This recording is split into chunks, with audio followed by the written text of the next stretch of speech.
Congratulations. A bit dicey back there for a moment. What a wonderful day. I'm so glad we did it. Well done, you. Fine. May joy also be upon you, my friend. The Sovereign is dead. Now we pause in our victory to honor the hero of heroes and all those who stood by her side.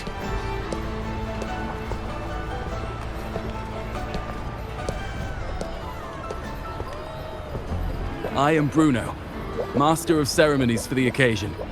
I had hoped to greet you alongside Augusta, but she was called away. The Senate insists on wasting her time with their trifles. We wish to bestow upon you the honor of Rosebearer. Roses symbolize our glory and triumph, to be shared with all who are gathered here.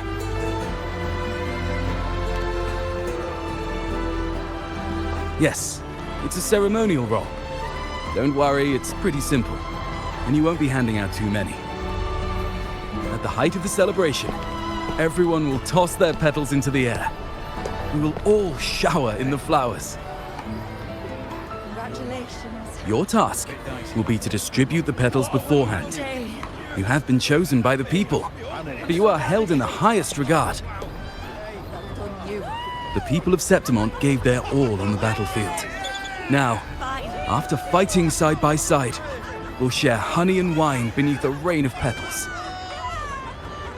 You are our first non-local Rosebearer, but I believe you were already chosen the moment you cut through the dark tide's miasma.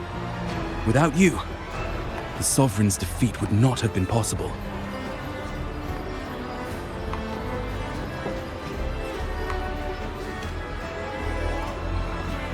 Yes. Oh, I hope you won't decline.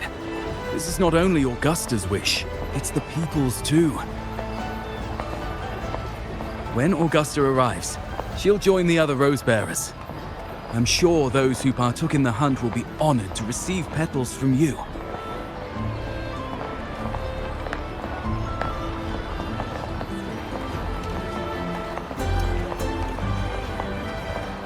Very well. I'll leave it in your capable hands. As for who you choose and how, trust your instincts. It's just like a toast or a priestess's oration, all part of the celebration. No need to overthink it. Now, enjoy.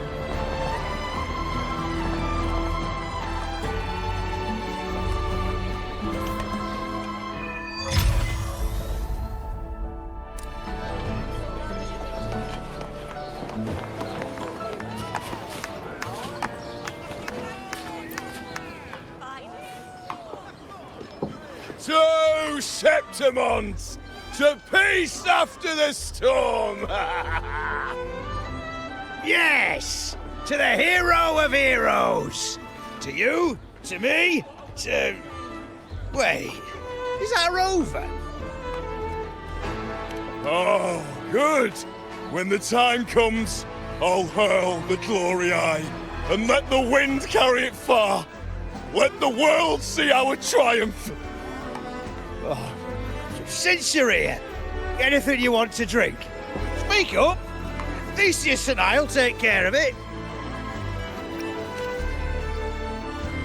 Right to the point, eh? Fine. Enjoy yourself. The night's just beginning. If you're interested, you should go listen to the priestess. Her orations are one of the highlights of the celebration. Who's leading it this time? Oh, it's not Lilibet, is it?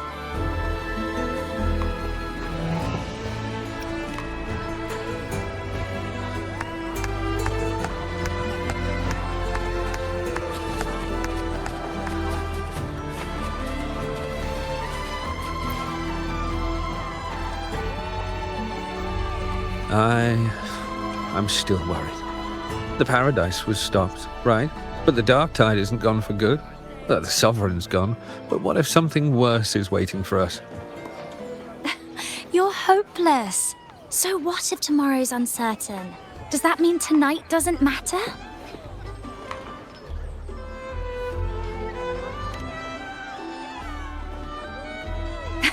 That's the spirit. Tonight is for those who've bled for it. All of us.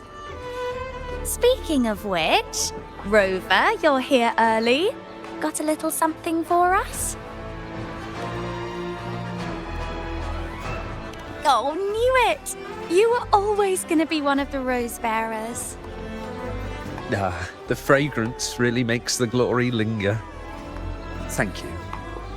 Be sure to save some for those who've fought by your side. If I were them, I'd gather petals from every bearer, then, when you least expect it, give you a small surprise.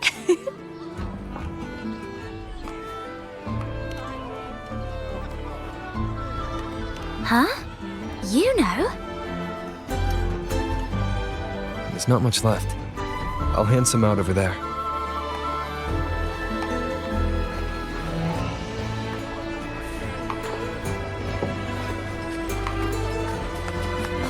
These petals of glory.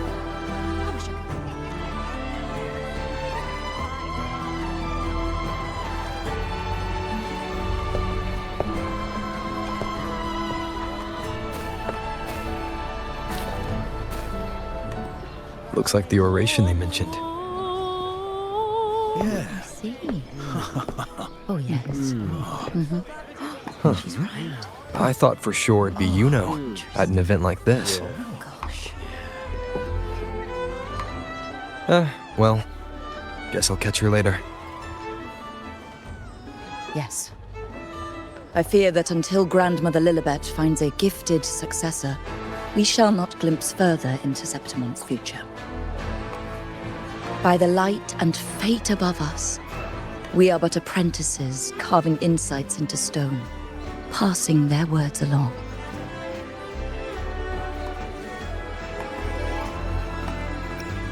Once, fate flowed like a thread. It guided reverent seekers to glimpse Septimon's end. Under the tide's surge, all was overturned. No soul was spared. Until the Unwritten One arrived from afar to join forces with Augusta. With the Chorosaurus as bait, he cut through the dark tide's miasma to reveal the truth. With the false sovereign's blood, a new ruler was crowned. The prophesied end was averted, thanks to Augusta and the Unwritten One. From now on, fear no longer grips me. The dark tide retreats into the forgotten night, and countless souls drink from pure waters again. The new hero of heroes, Augusta, shall lead Septimont into a new age. Thus, the present now aligns with the prophecy Grandmother Lilibet once foresaw in Septimont's auguries. Prophecy of the end, and how we managed to lure the Sovereign out. The order and the story are right, but something's missing. You speak of me and Augusta, but what of Iuno? Who is Iuno?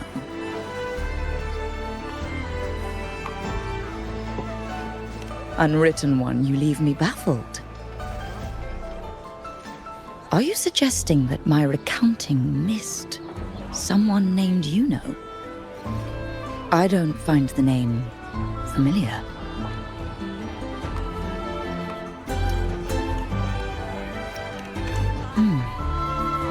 I should know this Iuno you speak of, yes?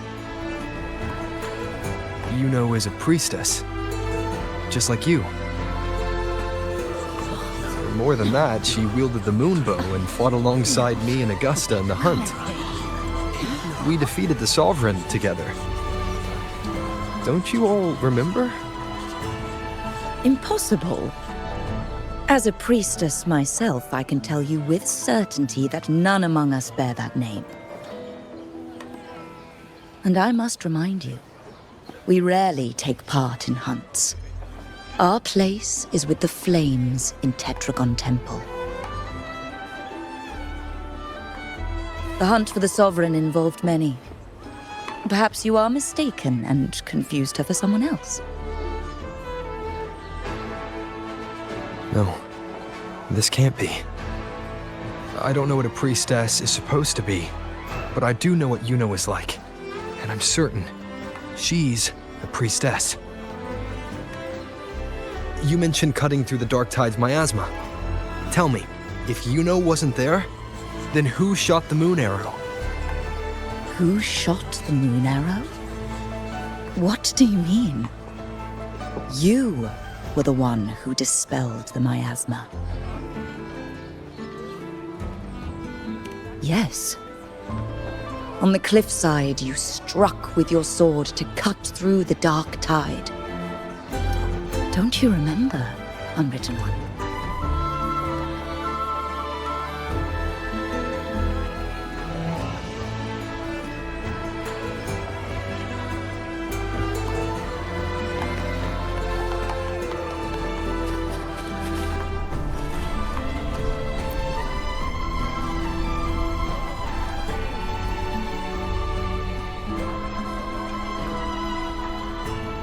Their accounts are all true, except when it comes to Iuno.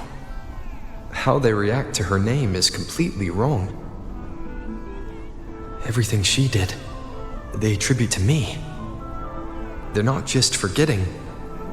It's as if Iuno never existed to them at all. Could this be possible? This distortion in perception? Is it a remnant of the Sovereign's power, or is this the work of the Fraxidus again? I heard what you said to the priestess. No, I've never even heard of her. You should know, I've been stationed in this camp longer than most. Memory ain't bad either. Been thinking, maybe the Dark Tide's crawled into your head. Could be you're suffering from dissociation, a side effect of all that exposure. Word is, people who get too close end up seeing things. Hallucinations, delusions, the works. Some of them go as far as thinking they see the dead. Or worse, some start calling themselves tacit discords. The Sovereign was built from the Dark Tide itself. Who knows what it swallowed before it came for us? Could be worse than what you're used to. You must be in its grip. Don't get too worked up. It ain't that bad. Not yet, anyway. At any rate, dissociation is just a problem in perception. Some folks let it eat at them for life. Others know what's real and what ain't. They keep away from the Dark Tide. And before long, they start feeling all right. How are you feeling? You need to rest up a bit. Oh, looks like Augusta's finally here.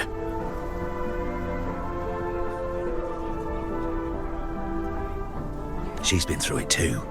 Faced the Sovereign just like you. If you're still doubting, maybe talk to her. Could help.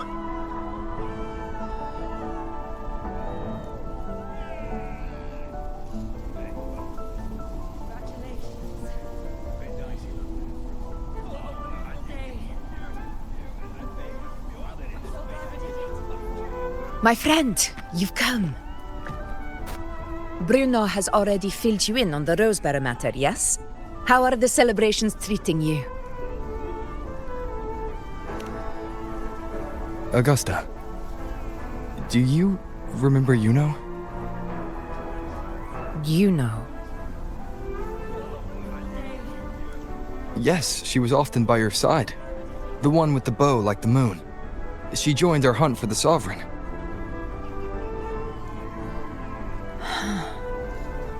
Everyone has forgotten. No, That's not it. Everyone says they've never even seen her before. But you remember her. You remember everything that happened. You are certain she is real and cannot exist in your memories alone. I know what you're feeling, because I felt it too.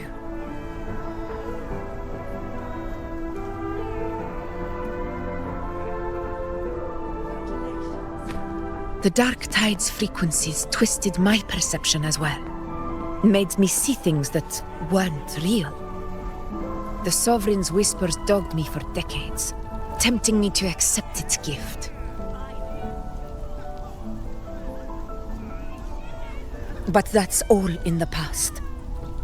I know now that to find peace, I must see through the deception, fight it, and conquer it.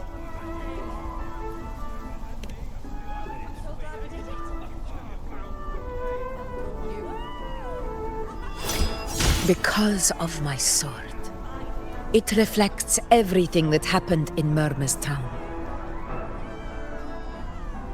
Existence always leaves a trace. Beyond feeling, memory, and perception. Is there anything that can prove this Iuno isn't an illusion?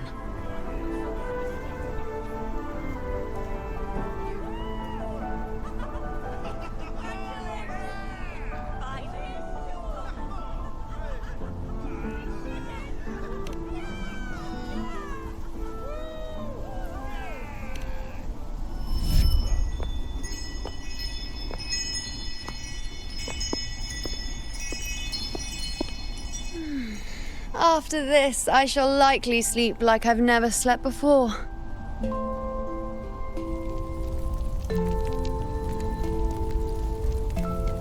Say, I heard the Montelli family imported some device that aids sleep. It's all the rage. Augusta, I trust you will acquire one for me. I wish to try it myself. Scented candles are fine, though the scent of the forest is most pleasing. As for pillows and bedding... That's enough. I allow requests, but only 3. Apologies, but I need my rest if I'm to be at full power. Do bear with it. It's for your own good after all.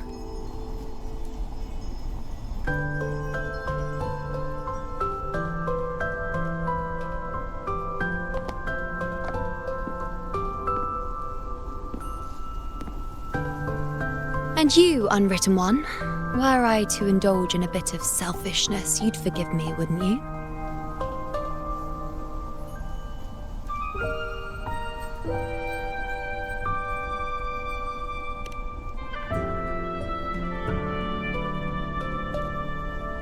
Oh, didn't think the great Unwritten Rover would be so stingy. Well, lucky for you, I'm feeling generous today. Now, what brings you to me?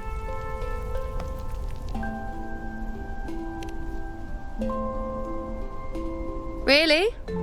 You've travelled all this way just to return what I gave you, is that it? Was it truly such a burden for you?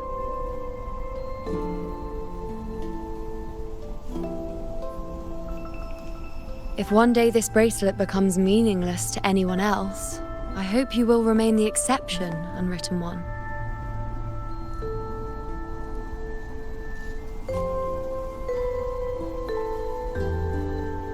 But perhaps in that distant future, forgetting might prove far easier than remembering. Never mind. In any case, you are not to return it. It's something I've carried with me ever since I was bestowed the title of priestess. Keep it for me, if only as a keepsake.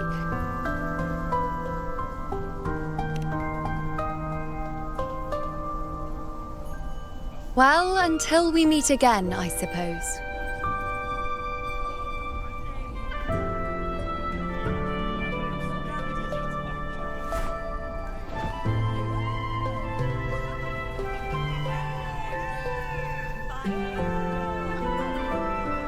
This bracelet belongs to Iuno.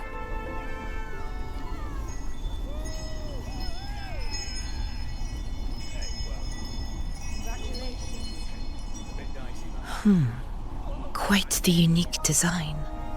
Like a crescent moon. But still, I'm sorry. I wish I could offer you the answer you seek, but to me, it's just an ordinary bracelet. Nothing about it stands out. When you mentioned her name, I tried to recall any trace of her in my memories.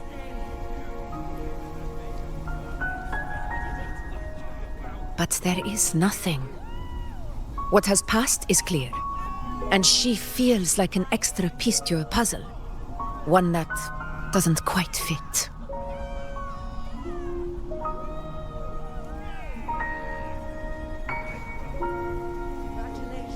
How can this be? You spent the most time with her.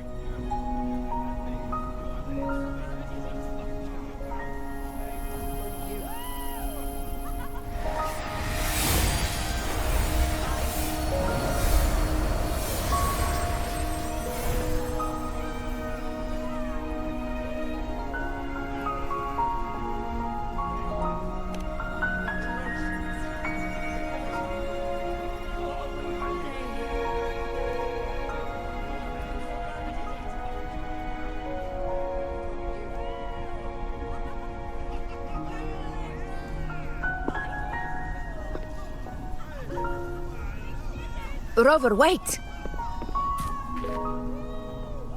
What did you see?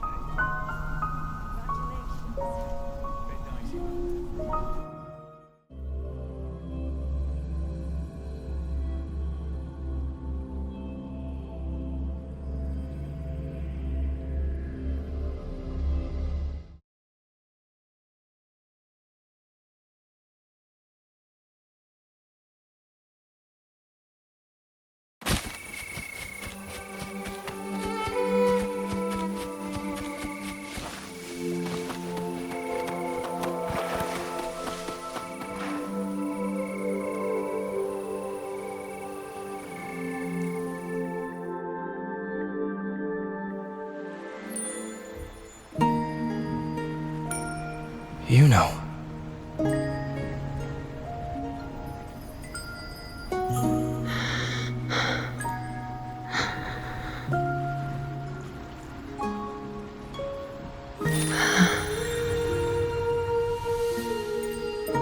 Of course. Only you would be the exception. So, you've known this all along? A death that shouldn't have happened. Traded for an unforetold victory. A fair deal. Now...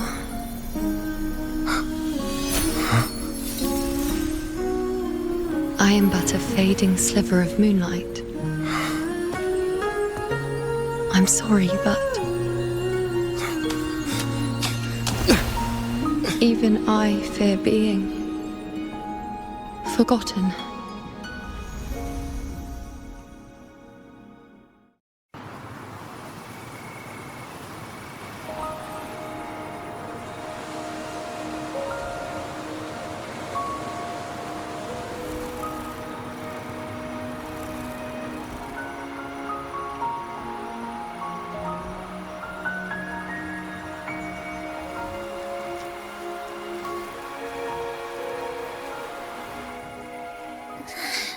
Hey, Rover.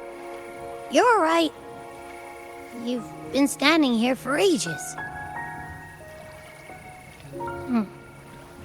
So, Iuno's really gone. Just like that. Well, duh. Even though I was snoozing on and off, I still remember everything that went down. Crystal clear. You told me the first time you met Iuno was in the arena, right? She scared the toga off that other team with just a few words. Intimidating stuff. But when I actually met her, she was...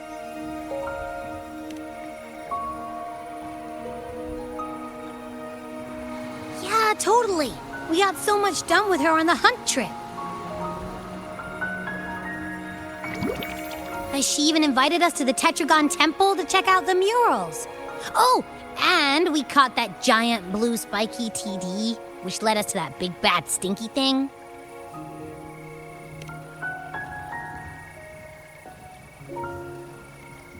Yep, and I'm pretty sure she was the one who took that moon bow and blasted the dark tide wide open. Not you, not anyone else.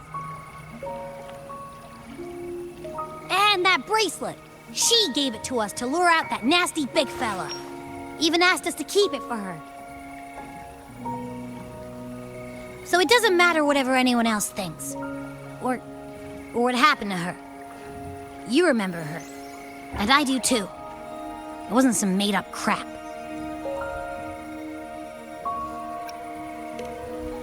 Why am I special? Why has everyone forgotten everything about Iuno except me? But if I'm the exception, if I'm the only one who still remembers, does that mean there's something I can do about it? Yeah, I know what you mean. Like, we didn't even get to have a proper goodbye.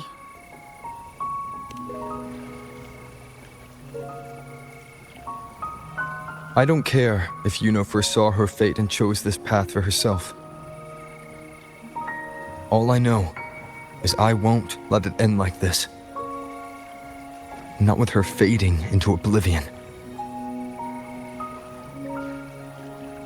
Like Augusta said, everything that exists leaves a trace. Since she's a priestess, I'm sure to find traces of her in Tetragon Temple. Her lead could be the breakthrough I need.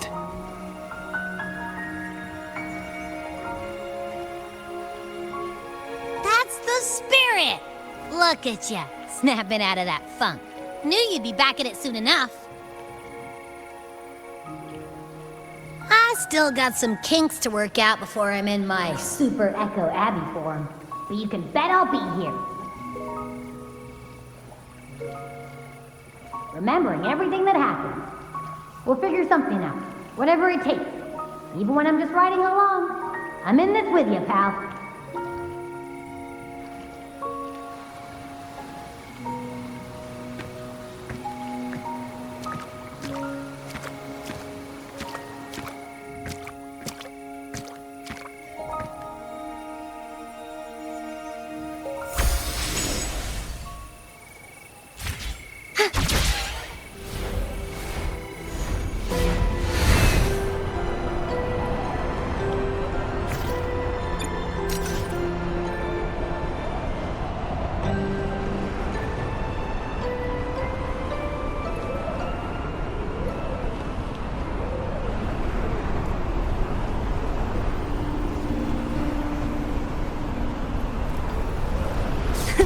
I can fly too.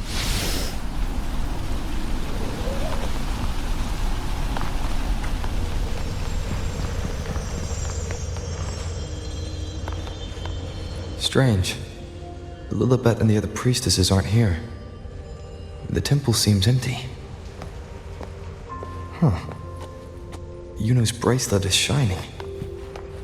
The light is pointing at a wall.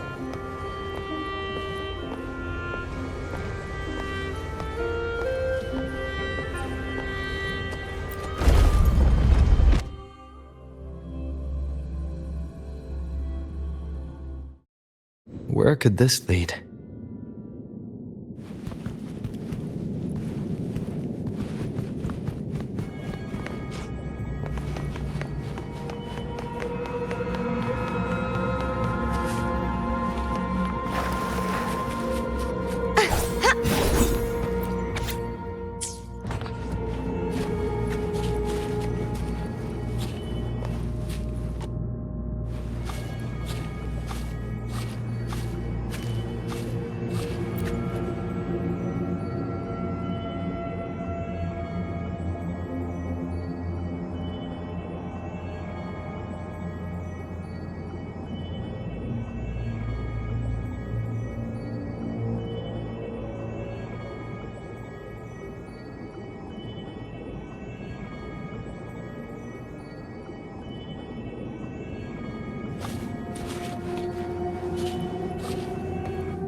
Such is their blessing.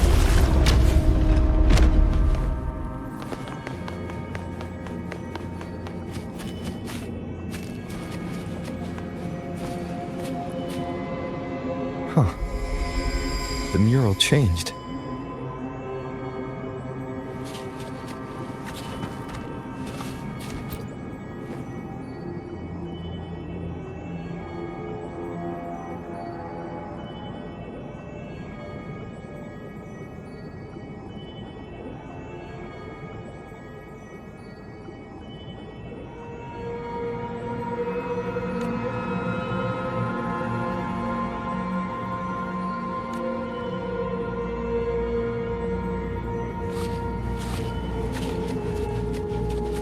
They should afford us more provisions.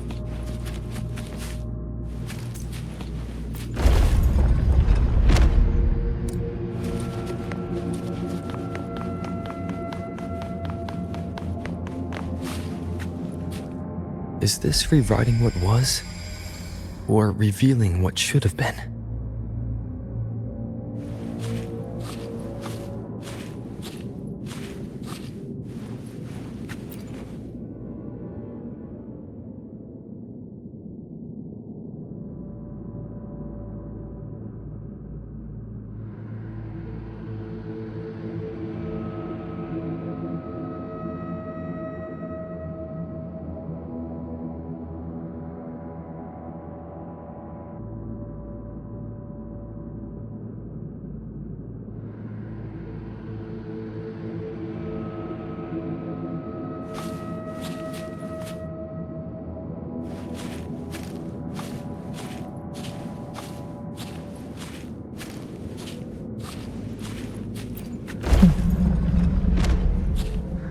Trapped in your own pathetic shell, and you still think you're the king of the world.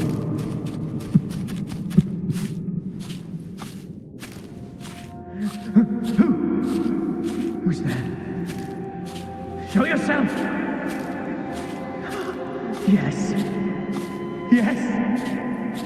I've been waiting for this moment.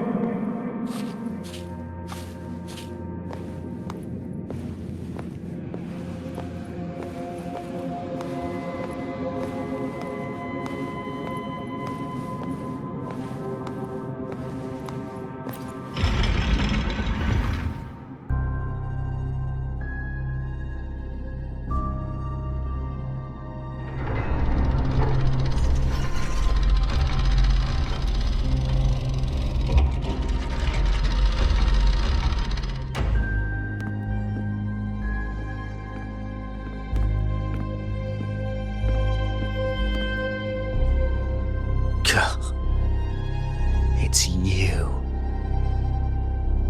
The person I need to lure fails to show, and now you're here to mock me.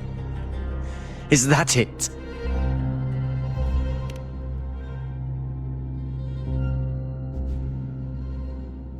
You speak so innocently, as if my being here wasn't all you're doing.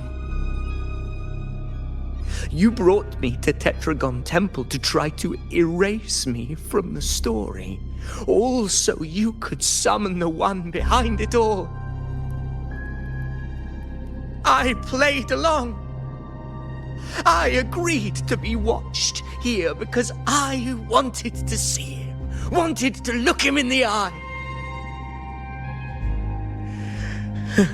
But now it's clear we'll both be disappointed. I am fate's discarded pawn, and he couldn't care less what happens to me.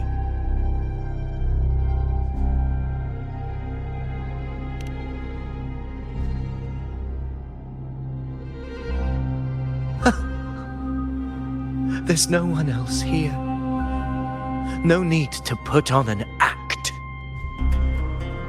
He doesn't look like he's lying. But this is the first time I've been here. Priestesses? Tetragon Temple? Could this be Iuno's doing? For Avidius here, Iuno has also never existed. Whatever she did in the past, is now my doing. That's why he thinks I'm behind all this.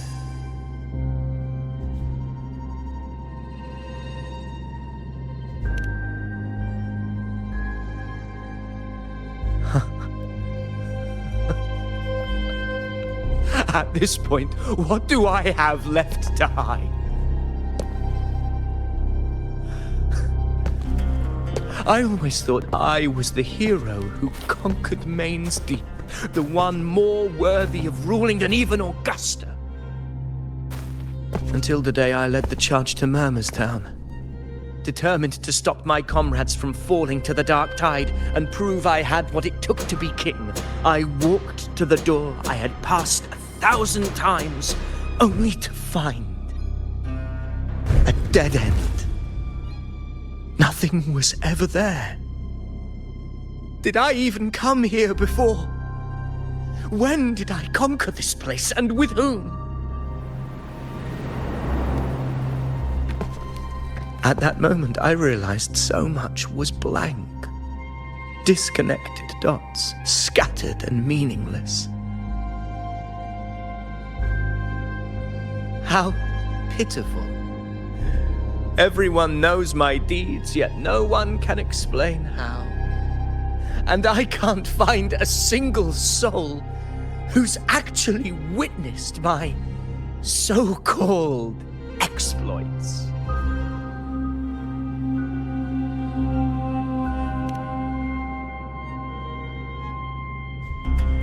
Yes. So I tore through my memories until I saw a hand holding a feathered quill. It wrote everything about me from the moment I was born.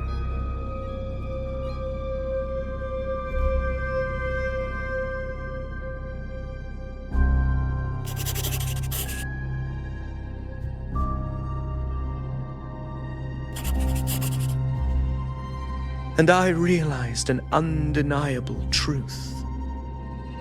Existence is anchored in connection, feeling, and memory. They are its very manifestation.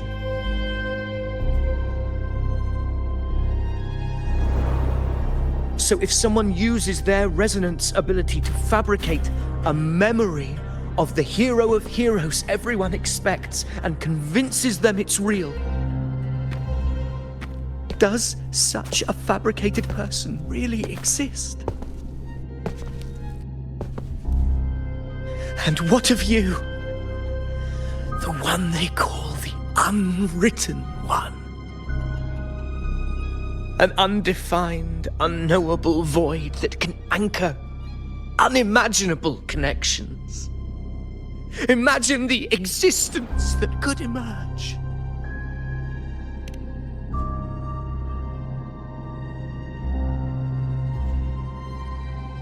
Enough, you arrogant fool. I did not allow you to stay here so you could defile fate with your delusions.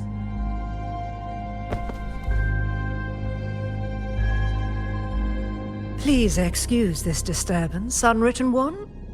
Whatever you need to say, we'll discuss it back in the hall.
This should afford us more provisions.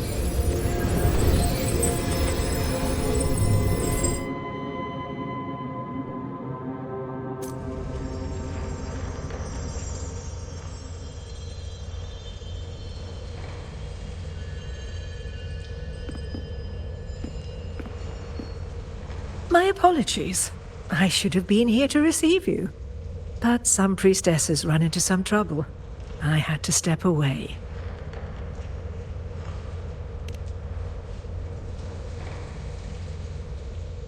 Simply put, aside from what's already been verified, we can no longer see any other of Septimon's auguries. The full scope has always been out of reach, but this feeling of being blocked by an impenetrable white barrier is something I've never encountered. It's as if there's nothing there at all.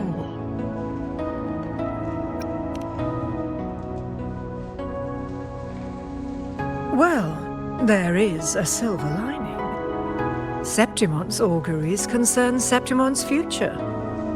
But as for smaller, individual futures, we can still see those. For instance, I saw Avidius making a commotion not long ago. But let's talk about why you are here first. Augusta mentioned your situation and said you might come looking for me. You seek help in finding a priestess by the name of Iuno.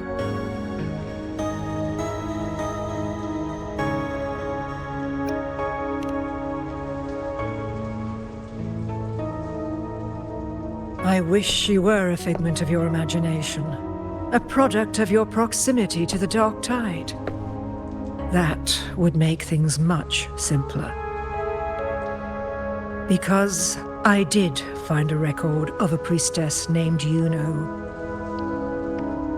But according to the record, she died 3 years ago, buried where the dark tide swallowed the spring basin.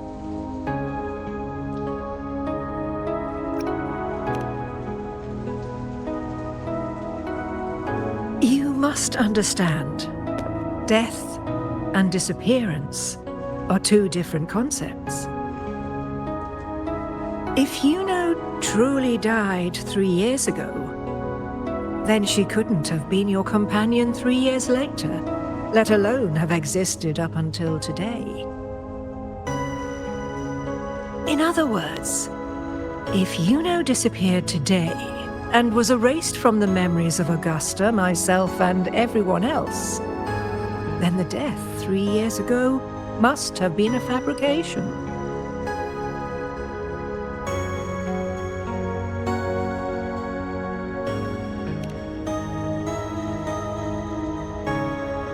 It means her death 3 years ago and her disappearance today cannot both be true.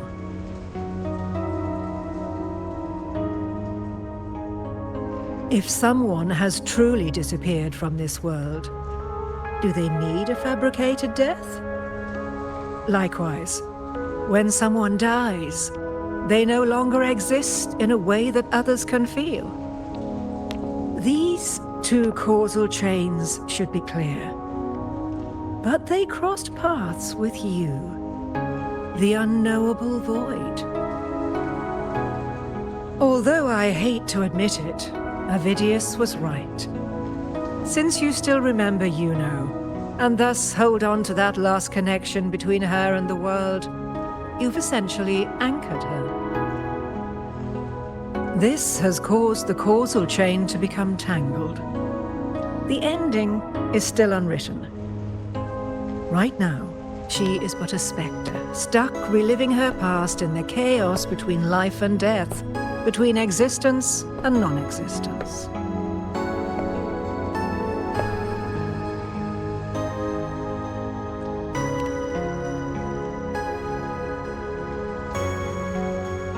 In theory, yes. You could forget her, let her disappear entirely. Or you could forget her and let her die for good.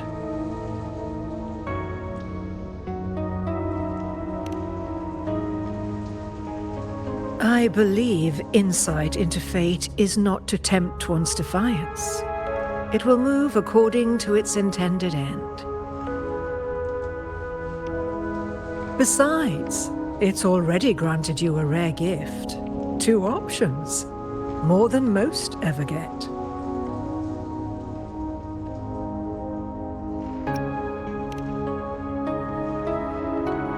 So you wish to use yourself as a vessel? To anchor the memories, feelings, and connections with Iuno in the chaos, manifesting her back into existence. Anchor, manifest, whatever you want to call it. All I know is Iuno's not gone because of me. So why shouldn't I be able to bring her back? If I can tangle the causal chain, why can't I create a new possibility? Your thinking is bold, to say the least. But do you really understand? Chaos isn't just disorder. It's the aggregation of all things. A web of cause and effect. The convergence of infinite possibilities. If you end up lost within it, you risk being consumed, never to return. Even ones such as we, guided by fate, can only pull small insights from certain shores of destiny. What if you enter only to find that you cannot bring Iuno back?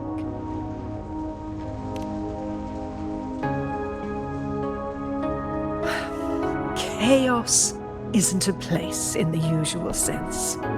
The key to entering isn't about where you are, but what's happening and what you do in that moment.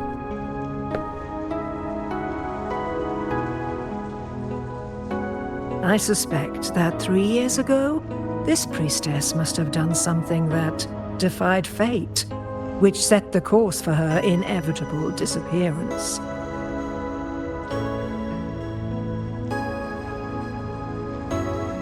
If you can get close to that inescapable knot in the causal chain, maybe you'll find a way in.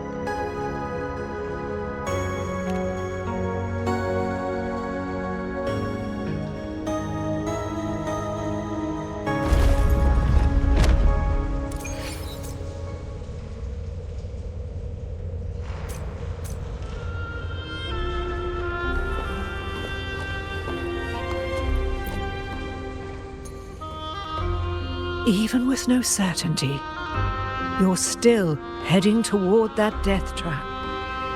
Unwrit, I understand. One must try at least. Very well. I'll accompany you there.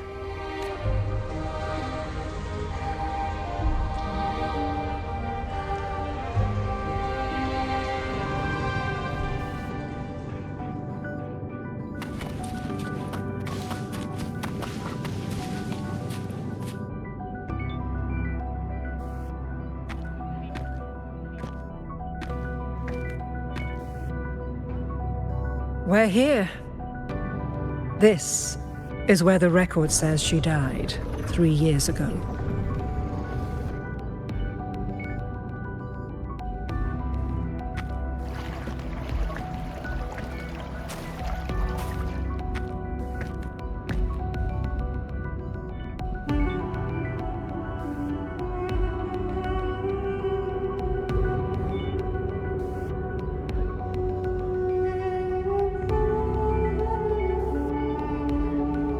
Nothing here. Well, that's okay. You tried, Unwritten One.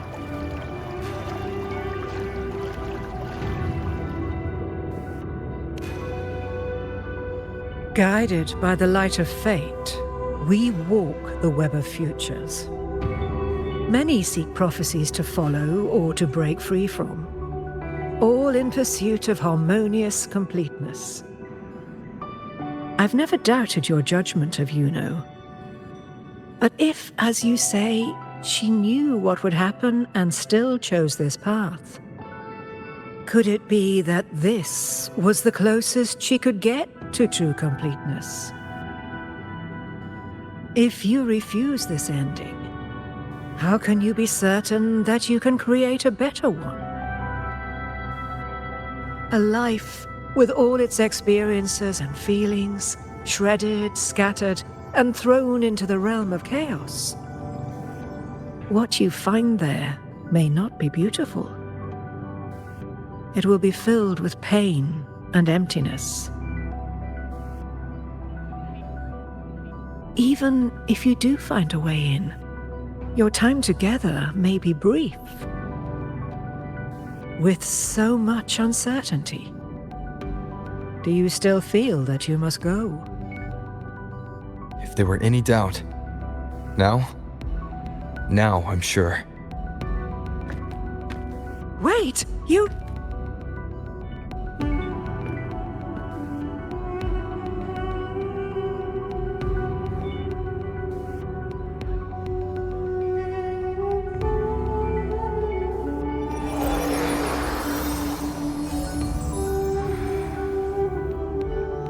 I'm not rejecting the ending Yuno wrote.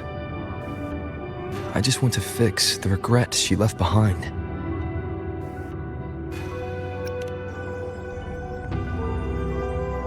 An unnecessary death traded for an unforetold victory. She gave everything for Septimont, only to be forgotten. That's a fate no one should suffer. Not her, not anyone. Forgetting may be easier than remembering. But let that be the choice of someone alive, not one who's already gone. Right now, I don't want to lose anything I still have.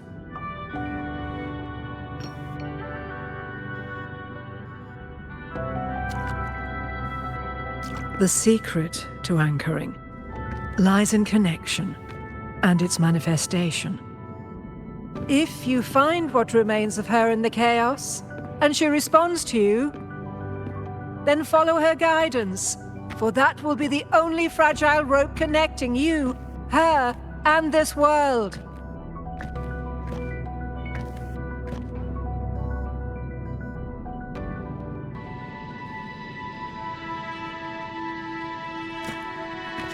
Endlessly cycling, shattering futures. Is this chaos? Unsalvageable, fractured into pieces. This is chaos!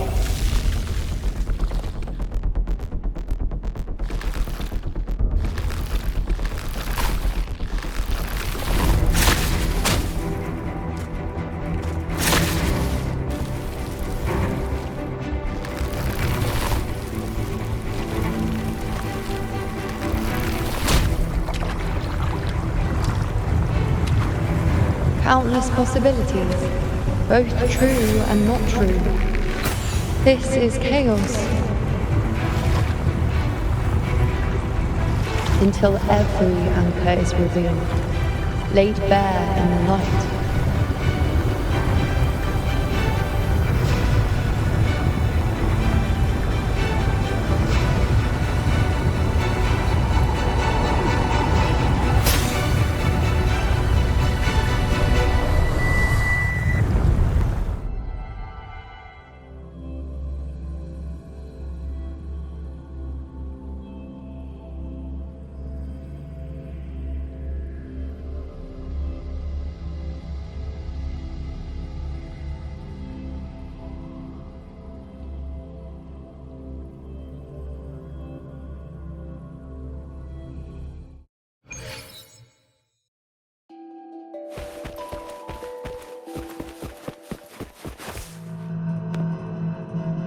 I can't see where it ends. Can't tell where I am either. Is this the chaos between life and death? Between existence and non-existence? That's Yuno in the center.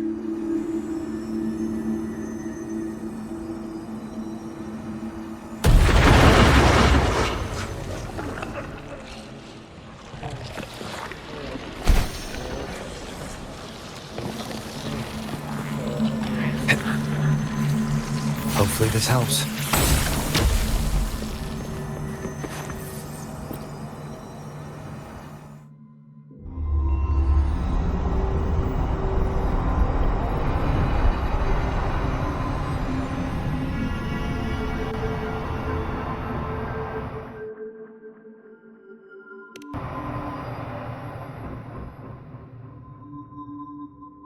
Iuno, you're calling me.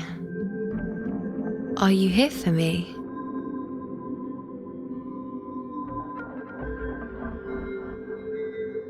Why would someone be looking for me? She looks the same as she did when she faded away. A sliver of moonlight. How long has she been lost in this chaos?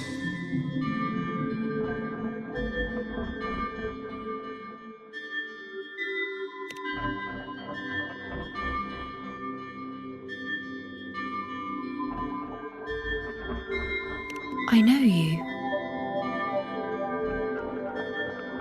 You are unwritten. A blank. An unwritten blank.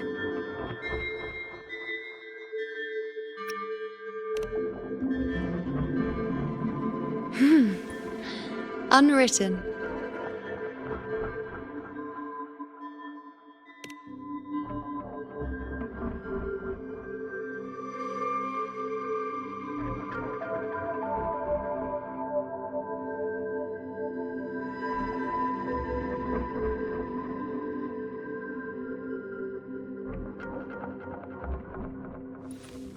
I will guide the unwritten with the moonlight to find more of me. She responded to me. Now, she's guiding me.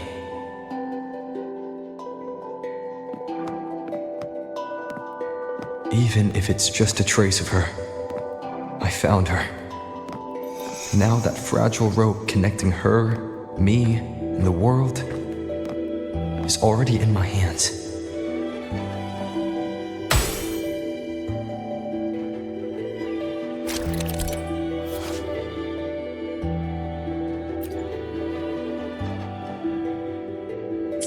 Where are you taking me? Just don't let go of my hand.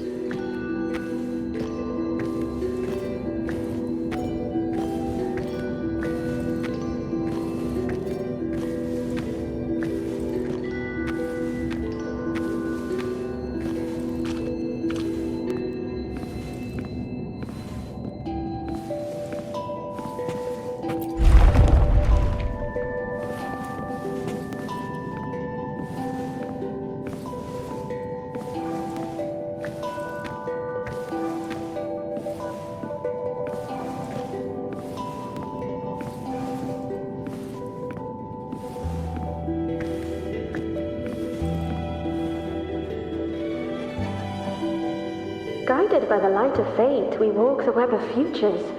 Grandmother Lilibet has already prophesied her successor. Iuno, born in a lunar eclipse, will become a prodigy priestess. Wait, Sibylla's Iuno? I know that girl. Wild and dramatic. She's just won a handful of matches. Do you really think she'll come to Tetragon Temple? Her mother is a former gladiator champion, and her father a famed blacksmith. She's already from a highly respectable family. And she is skilled with a bow. Maybe she'll just want to be the next champion, you know? She is spoiled for choice. The prophecy can't be wrong. Grandmother Lilibet's already seen it. She'll resonate with the moon's phases. That's a huge honor. Not just anyone can see fate's patterns, and she'll be able to see it more clearly than the rest of us.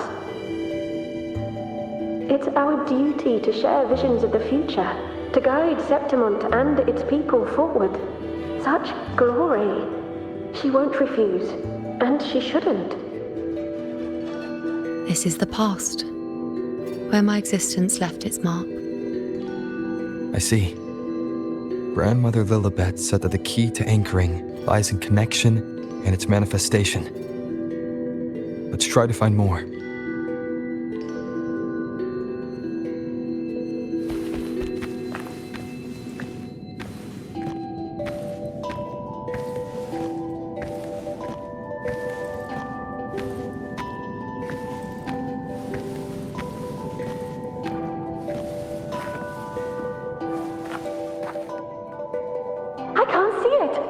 gone after that?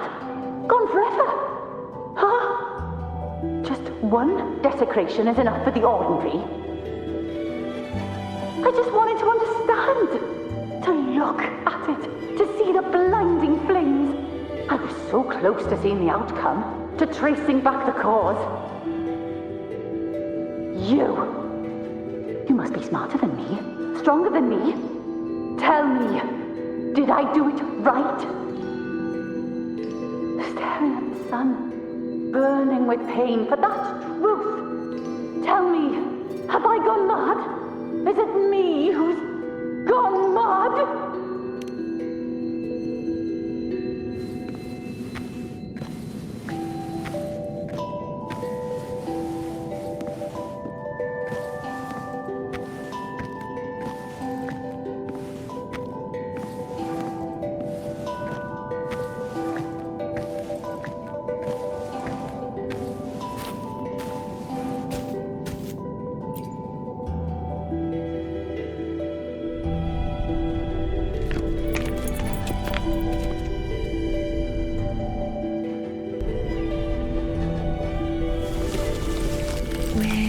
Nearly there.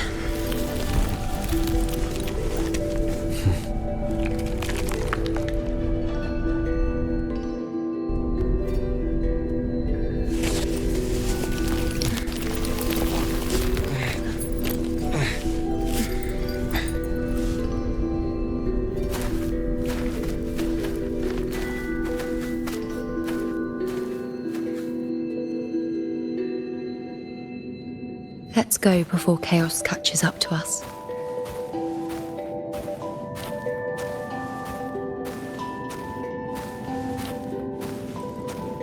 You can't track them. Can't lock them down. The only thing that barely reveals them is the moon. What the hell are we supposed to do? We keep moving. No matter what, we move forward.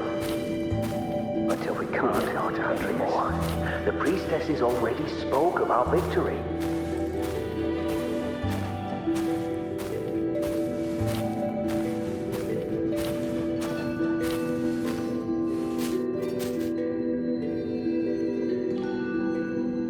Sabina, wait! Are you crazy? Charging up alone is walking to your death? Think about your daughter. She's still waiting for you. Spare me your words. The entire Western defense rests on us. Do you have a better plan? As for death, of course I want to live. I fight not with death in mind, but victory. Yet if glory and death come hand in hand, so be it. Let the bells toll and mourn me when the time comes. Until that moment, I will not stop. Is this how it was? Or is this just my imagination?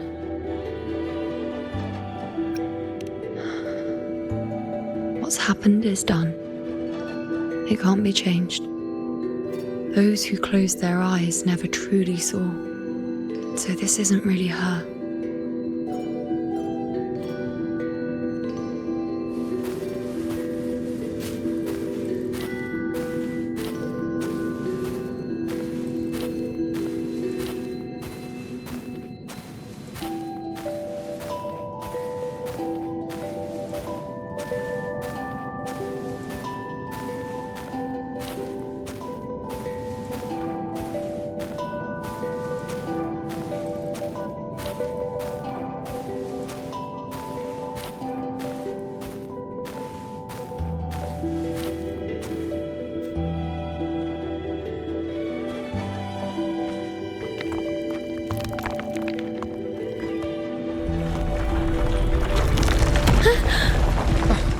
Iuno!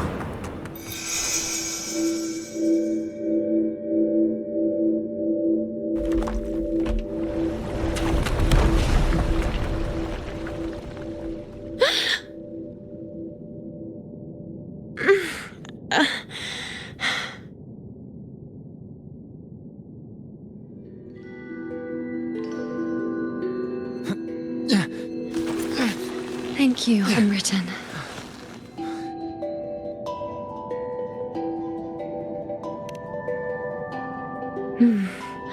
I won't let go. I don't want to let go.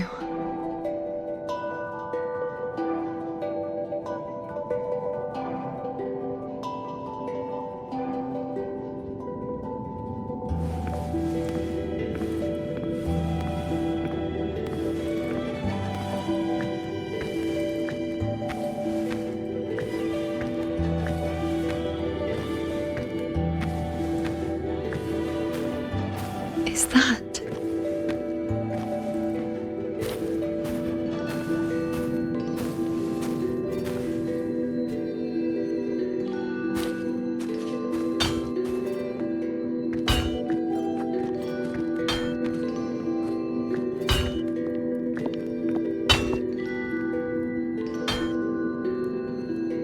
Ah, there you are. I've been waiting for you, you know.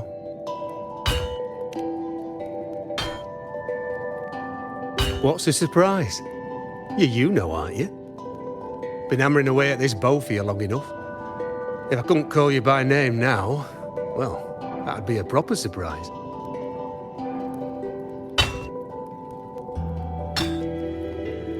So, you came for the bow I promised you, eh? Still want it?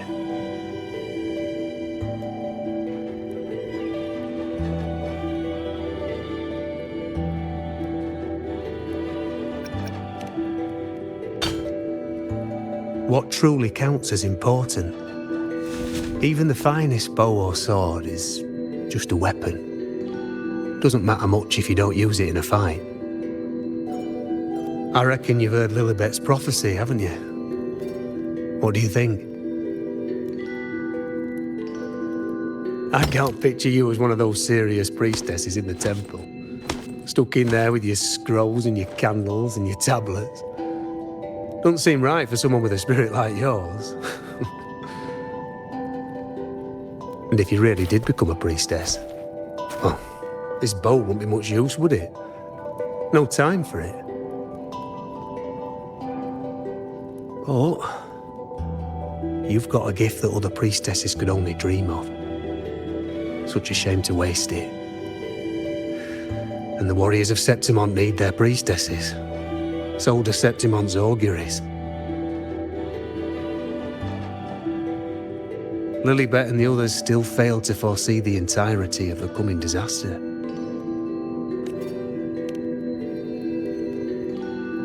Ah, well, it's not my place to say.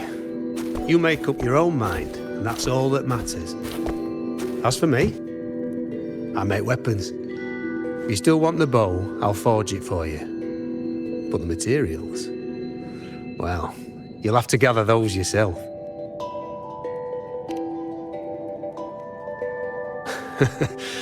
Forgetful today, are we? Didn't you say you wanted to craft a bow from your favourite Lunarum bow? Truth be told, making a bow isn't all that different from making anything else. You learn as much as you can, repeat it often enough, until you've shaped it just right. From nothing to something, to its final existence. That's how it's always been, eh? But like I said, if you still want it, you'll need to gather the materials first. When you've gathered enough Lunarum bow, you'll get your bow. And if you're not sure where to look for it,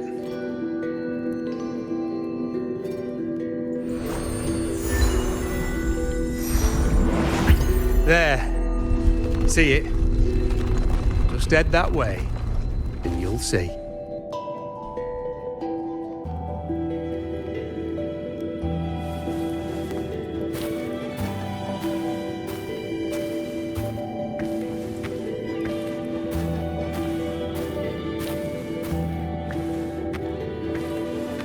Lunarum bow. That's what the blacksmith mentioned. It looks just like what was used for your bow.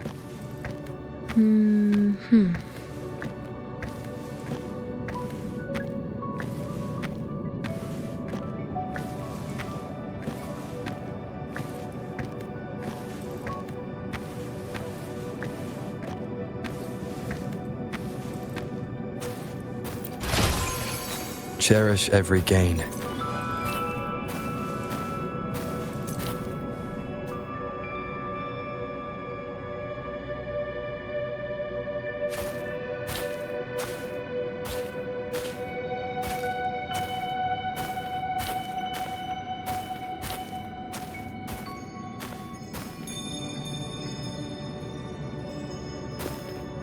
Chaos won't disturb us here.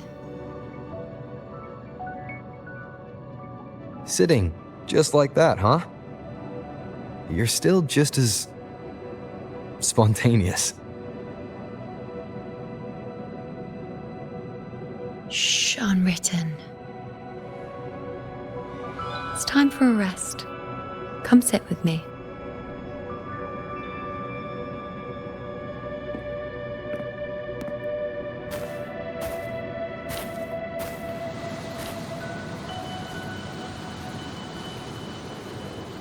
I've never said it properly before, and I don't know if you fully understand it now. But now that I found you, I will bring you back. I won't stop until I do. Because you said it, I believe you. We rest to manifest what we've already found.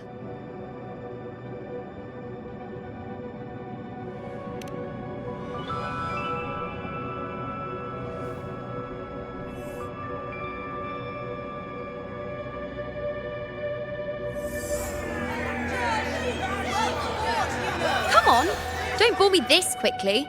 Show me what other tricks you've got up your sleeve. Victory? That's the only befitting outcome. Now spare me the words. I know I'll be first. This is only the beginning. Soon, I'll be an even greater warrior than Mother ever was. Getting whatever she wants, doing whatever she sets her mind to. Are you talking about me? Very well, I'll prove you right. Prodigy, you say? If you want to call me that, I'll gladly take it. But why are you so certain that who you see is me? That was... Huh? They're gone now. Because this is fate's will. It has favored me more than others.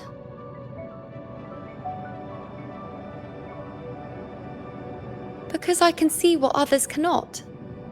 Only I can see further. But...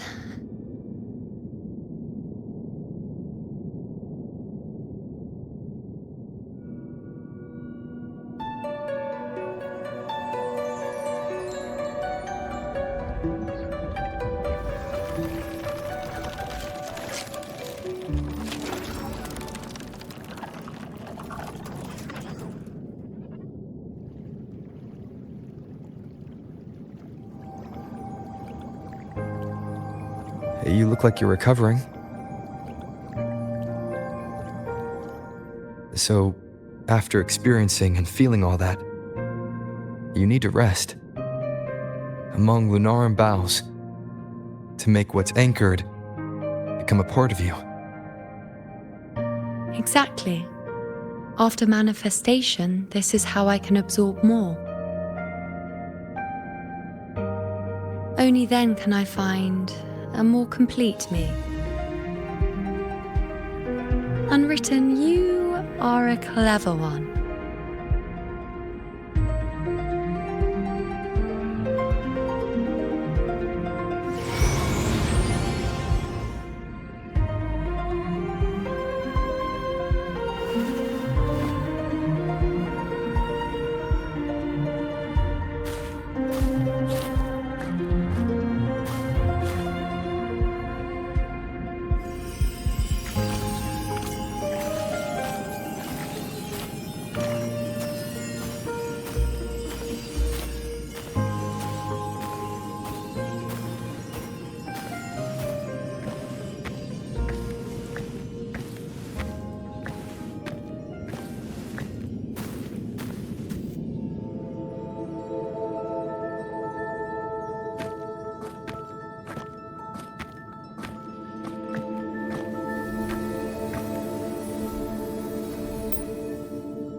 Let's go.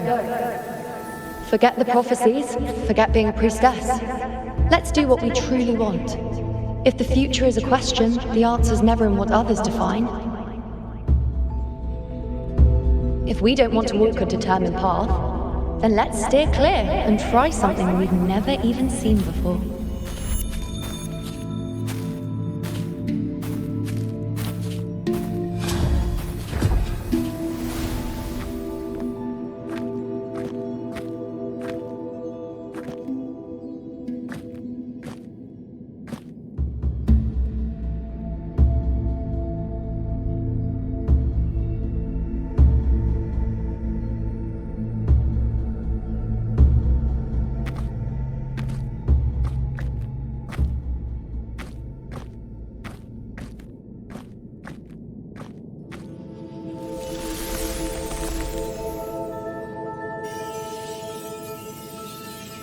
We can't continue the anchoring.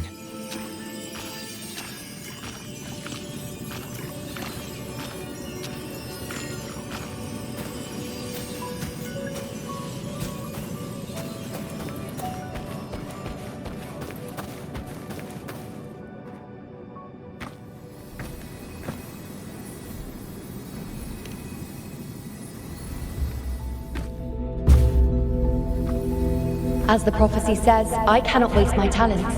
I will not turn a blind eye to misfortune. Since only I can do this, I'll be the one to see it through.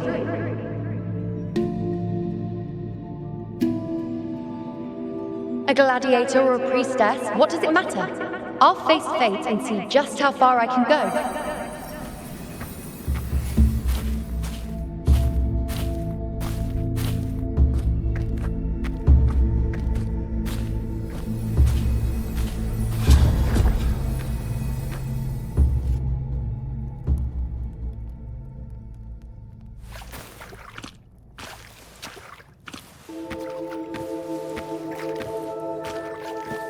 The anchoring is still working.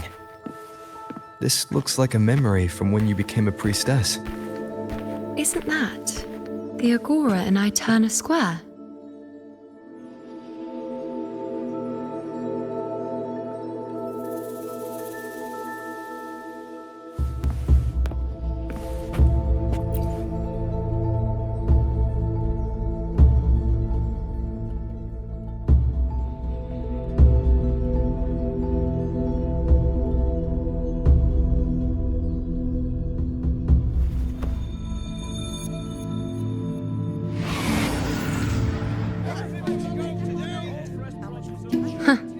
You look unfamiliar. Not from Septimont, I take it? Not bad. You even bothered to learn my name. An outlander coming all this way, seeking the most gifted priestess, me, just to beg for answers about the future.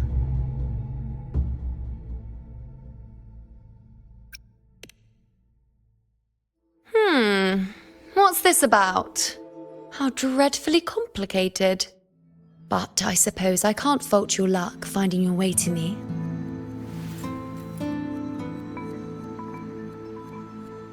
They say a priestess can't see everything, but when she does, she's always right. But I'm different. I can see everything, and I'm always right. Even when I'm not in the temple bathed in flame, I have more than enough power to see your future. So far, nothing's happened that I didn't already foresee. Now, hand over whatever item you've brought. I'll see what's been bothering you.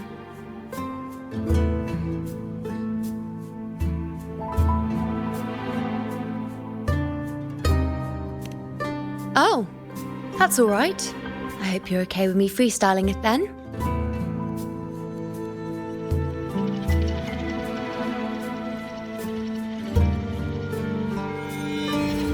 What?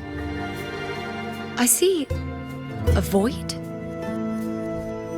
I can't see your past. I can't see your present and your future. How can this be?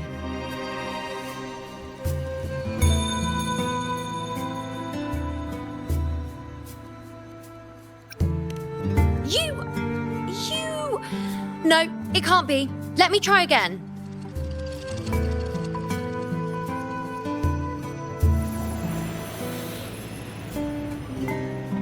You? Why are you here? Isn't this Aeterna Square?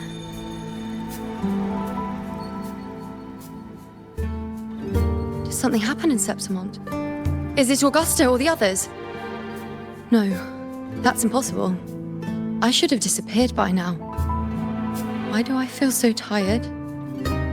Like I'm walking the same path over and over again without end. Why do I see so many memories from the past? My mother, the other priestesses, and you. You've done something for me, haven't you?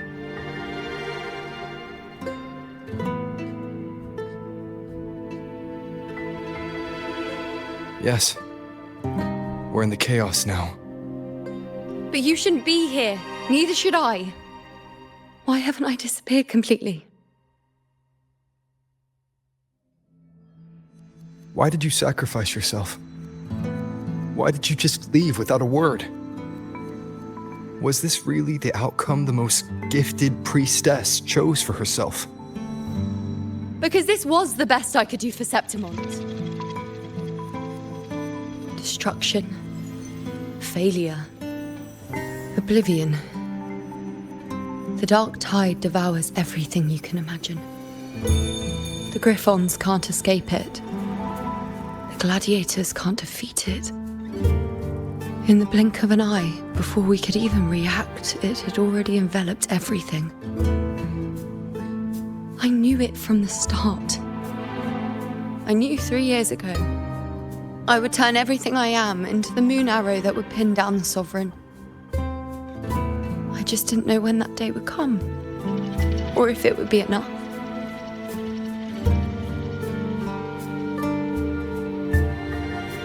Until I saw you. You, the one who stood between me and the manipulating hand behind everything.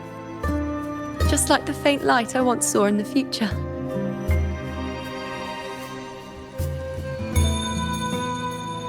I finally understand.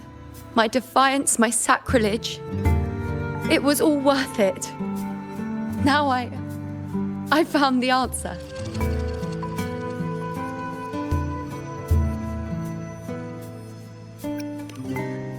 Whether it's because of the void I carry, or whatever else it may be, I still remember you.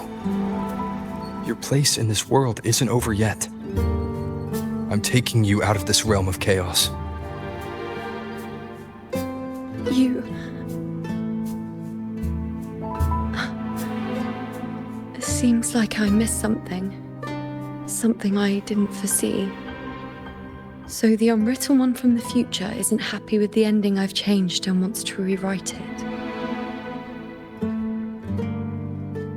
The battle's still undecided. The war isn't finished yet. Is that it? Yes. You traded your existence to alter the prophecy. But I'll anchor your existence and rewrite your ending. If I've ever guided you before, then now, let me guide you one more time. Really? I'll entrust myself to you then. But be careful. Don't get lost in the chaos. And I shall put my best foot forward as well.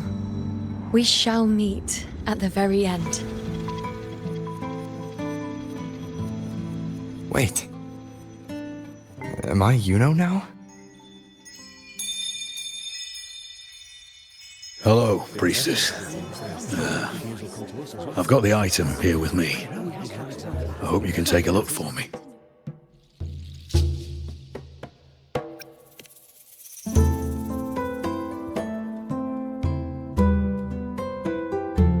My squad and I were once ambushed in Kassos. A monstrous tacit discord, never seen before, appeared in the dark tide. I seek guidance on what comes next. But we have the strength to battle it.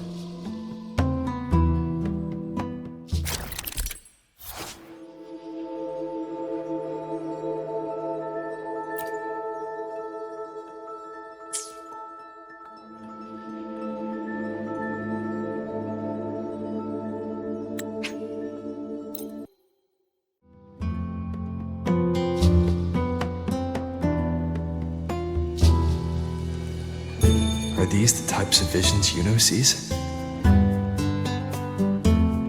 The broken horn, the spear piercing through the eye, victory cheering. You and the other gladiators. His blood.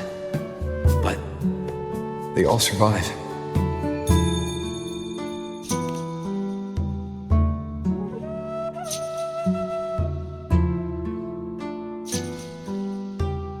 A priestess would probably relay her visions as they were, without any omissions or additions. The beast falls, and we are cheering. Its eye is pierced by a spear. Its horn is broken. So, that's its weak spot. Is that the key to our victory? Thank you, Priestess Iuno. Your words put my mind at ease. Can I come see you again once it's all over?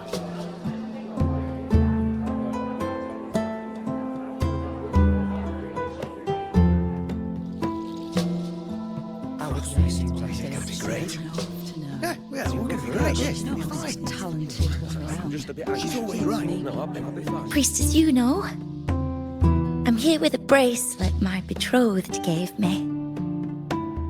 I feel like it best captures his feelings for me. Perhaps our future together will be one of true love, where we grow old together.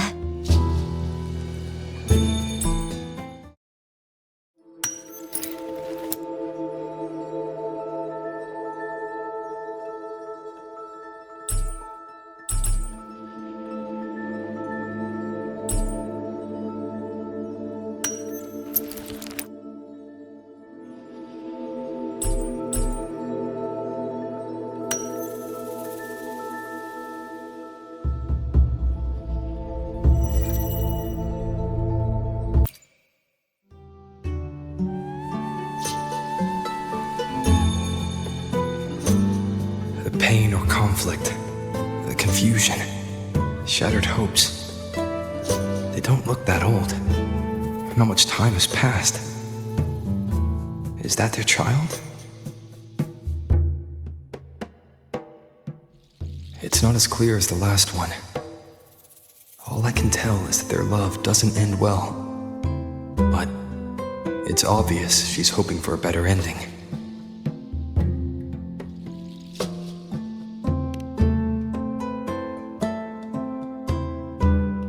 A happy ending gives peace. A painful one serves as a warning.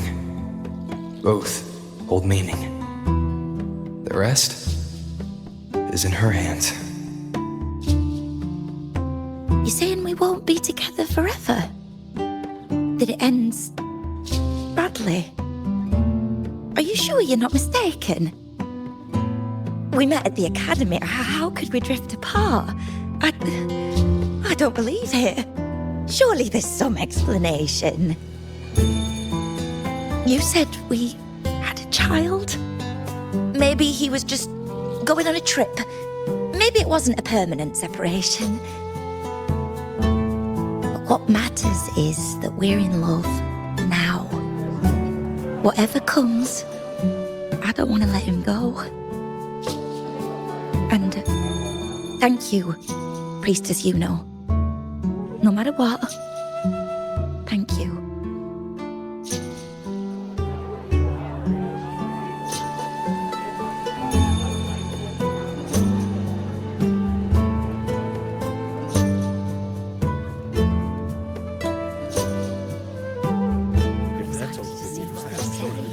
I have a little trick I'd like to pull off regarding a life. That's why I've come to you, Priestess Iuno. I'm curious if your prophecy can confirm whether it's possible.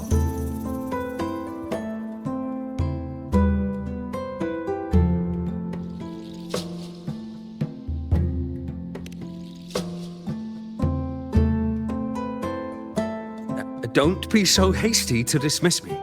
What if the trick I wish to pull off is against fate itself?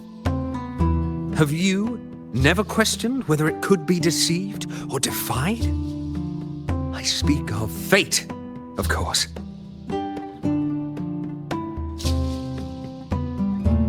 These figurines I brought were crafted by my family for me and my brother as a rite of passage. They're made in our likeness.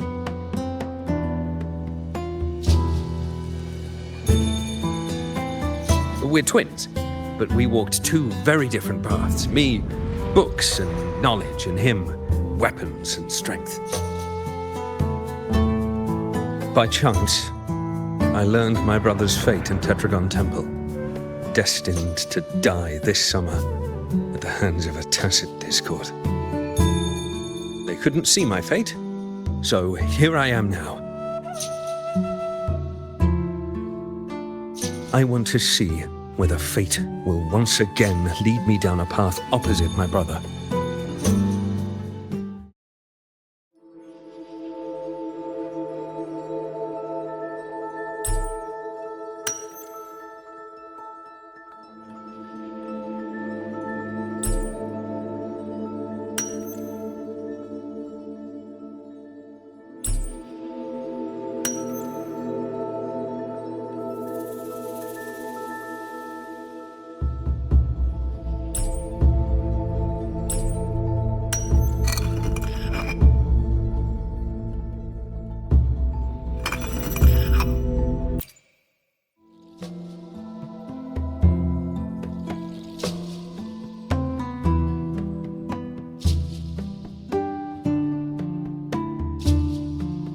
An older, more aged Nicholas. Peaceful. Dead at 50? No, at least 60.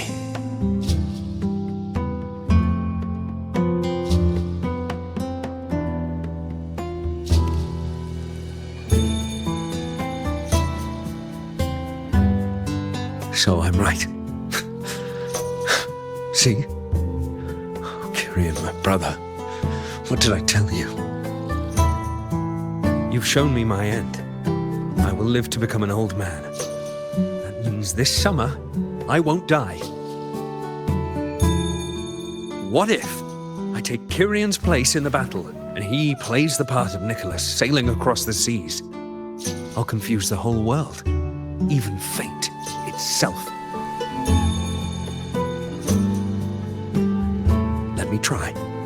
I'll use fate's prophecy to overturn another and trick death with the undying.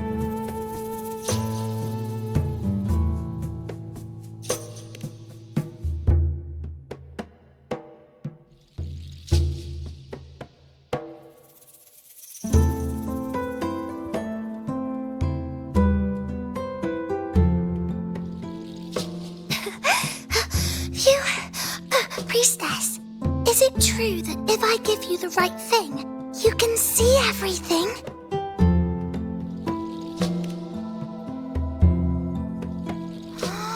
Wow, you're amazing! I can tell you're different from all the other priestesses.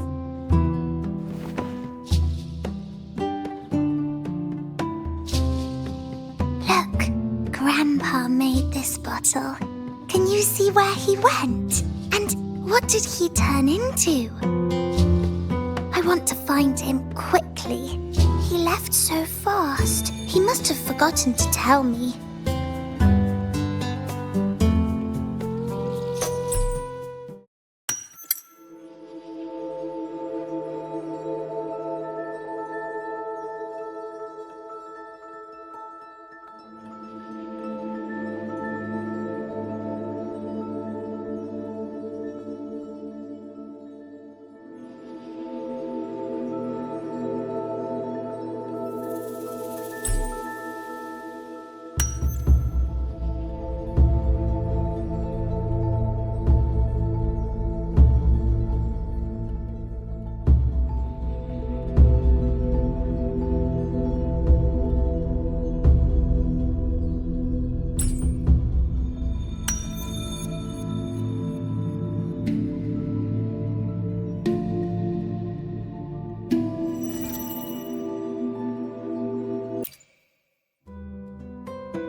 dark.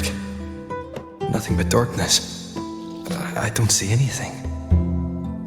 What does it mean?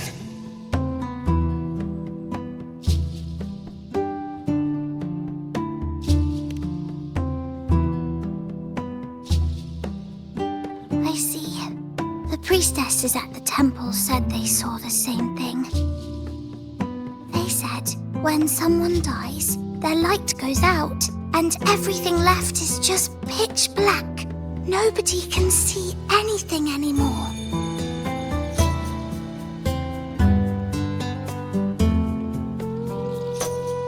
Yes, Grandpa was really sick and he died.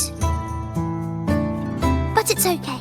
He made me promise that if he ever wasn't here anymore, I'd put all my tears in this bottle. One day, when the tears dry up, we'll see each other again. So, I don't cry anymore. I'm worried it'll take a really, really long time to see him again. Just how long exactly? What will Grandpa look like then? I can be forgetful sometimes. What if I don't recognize him? What then?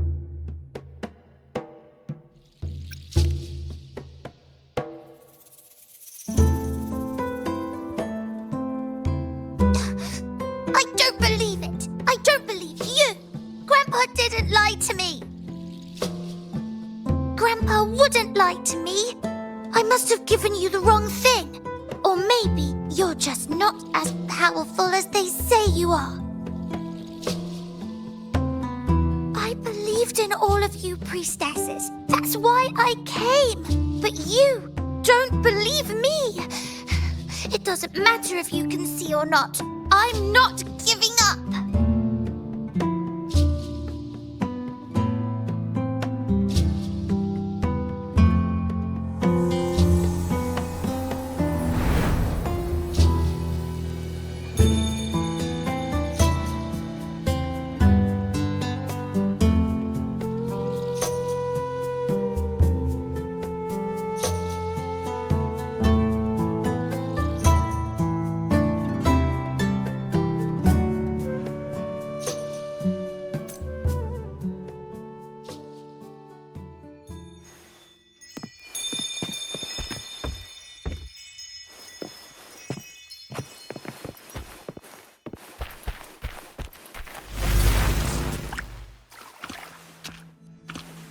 For 3 weeks, I removed everything that could catch fire. I couldn't have been more careful.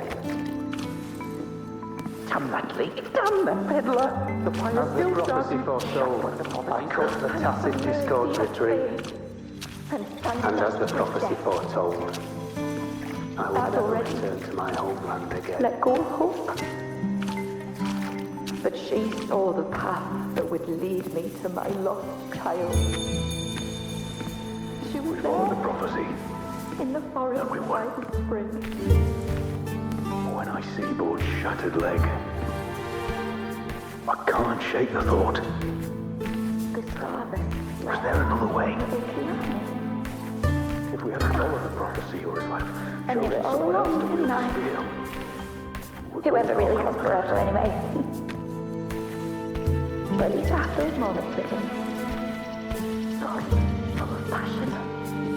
Girion set sail across the sea only to meet his end at the hands of a tacit discord. And I, believing in my own prophecy, took his place in battle. I was gravely wounded, and now I'm but a living proof. The prophecy said I could live to 50, or even 60. Some things can't be changed, no matter how much we want to fight. The tears in the bottle have dried, and I'm not that little girl anymore.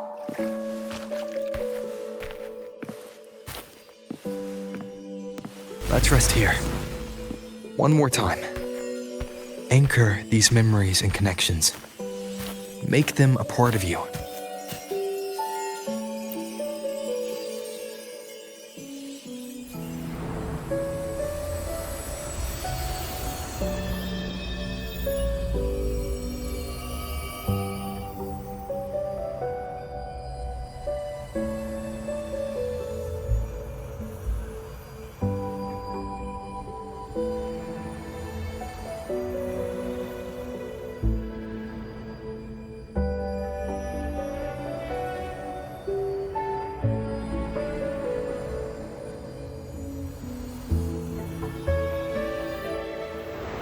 I can see further than anyone else. I can see things no one else can. I've seen things others can't begin to imagine. So why, at the moment I should have seen the clearest, did I close my eyes and shut it out? I was so close. If I hadn't closed my eyes, I would have learned the causal chain and I could have stopped it.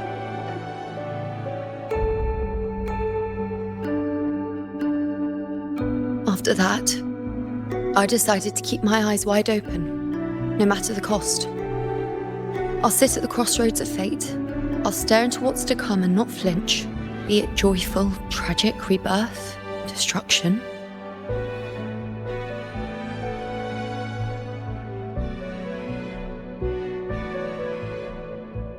Until I see it all. Until I know everything. Because I am stronger than anyone else. This is something only I can do. But if the priestess's prophecies were really perfect, we could avoid all misfortune. If there is such a thing as fate, then misfortunes cannot be avoided. Just because you know the outcome doesn't mean the journey isn't worth it. If life is destined to follow a predetermined path, does it even matter if we know our fate?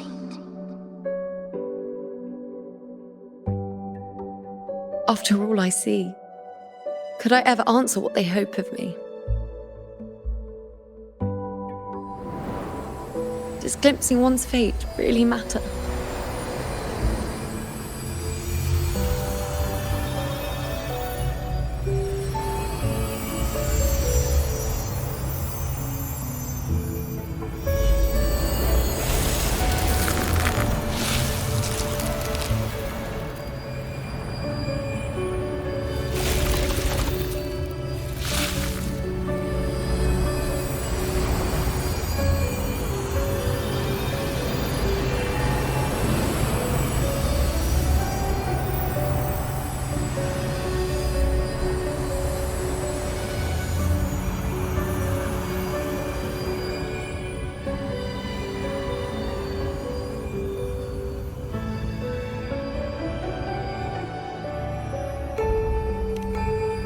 Unwritten, you are as sharp as ever.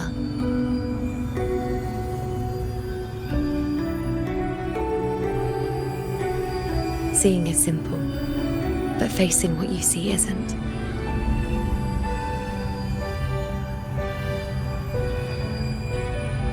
In your eyes, I see my past self.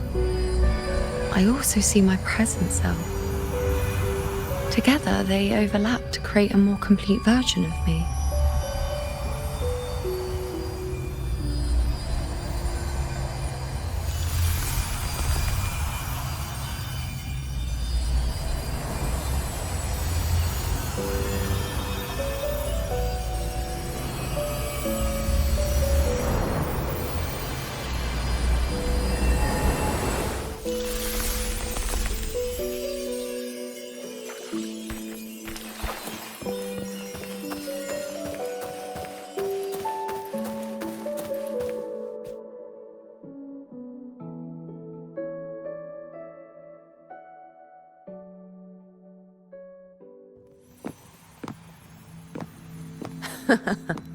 Still giving prophecies, you know. Like the first time we met on the plains, you told me you saw a glory as bright as the sun, one that would earn you respect. Truth be told, I didn't think much of your words back then. When I want something, no one's permission is needed. Nothing could stand between me and my goal. When the prophecy came true, though, I found it unsatisfying. Imagine thinking you are the master of your own fate, only to learn, for better or for worse, Everything you are is part of fate's design. It's as if fate chips away at the untamed part of you, turning you from a wolf into a caged rabbit. And you saw it all so easily. Truths as clear as the moonlight, bright, yet distant and cold.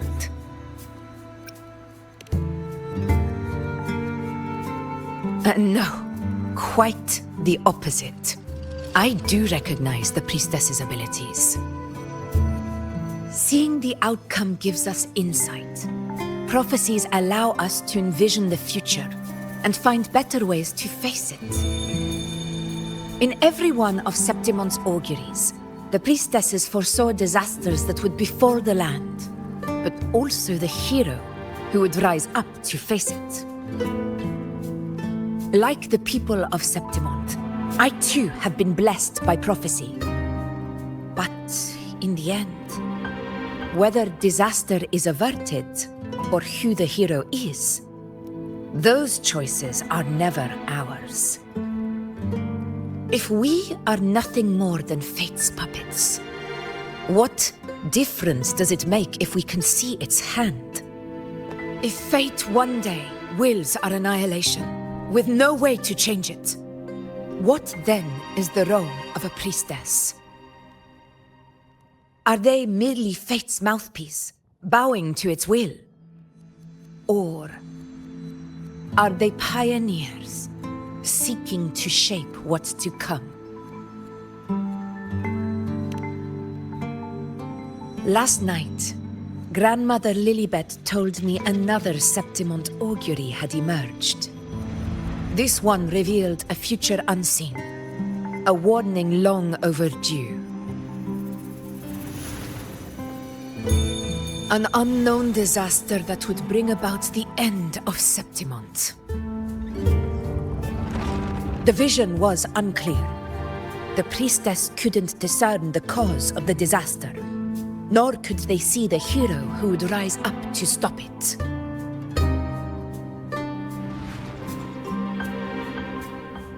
The Senate prefers to wait, believing the solution will reveal itself in time.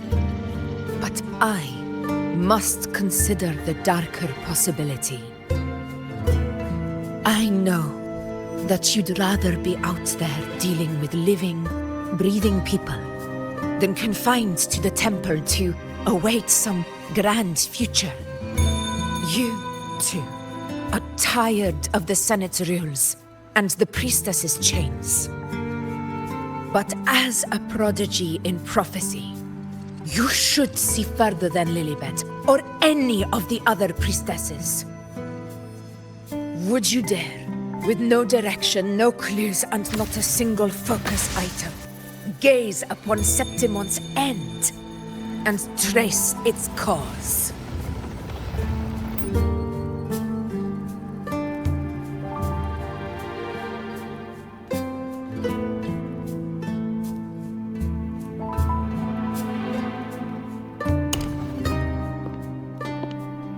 So be it. I'll make this prophecy's ending my answer. End or future, if I can break through the maze and find the hero of heroes they could not, I won't need to worry about the meaning of what I see. I will be the meaning I see.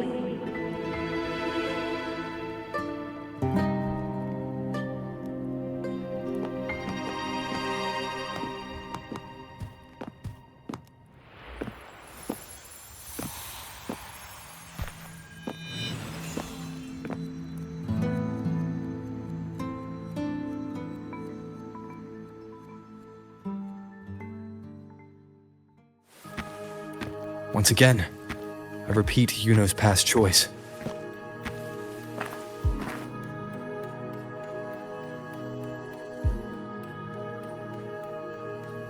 Over there, it looks familiar.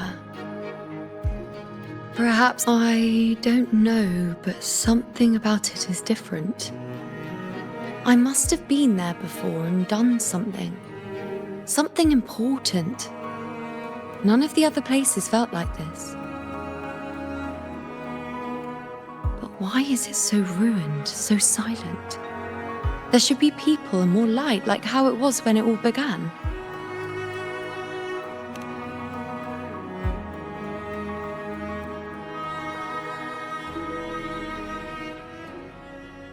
It's chaos. It's found us.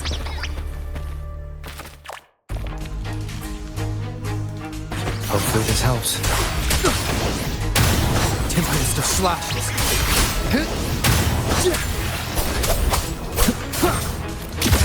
One, the wicked, will face judgment!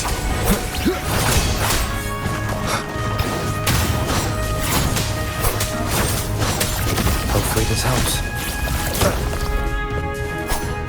Waves rise. Judgment strikes! Annihilation! Tempest of slashes. Be careful, they're closing in. I really insist that I stay. The wicked will face judgment! Tempest of slashes. Whirl and wuther. Wind howls. Unfettered by bounds!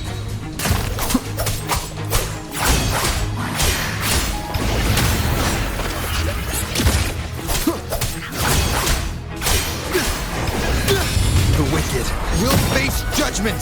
Wind rises!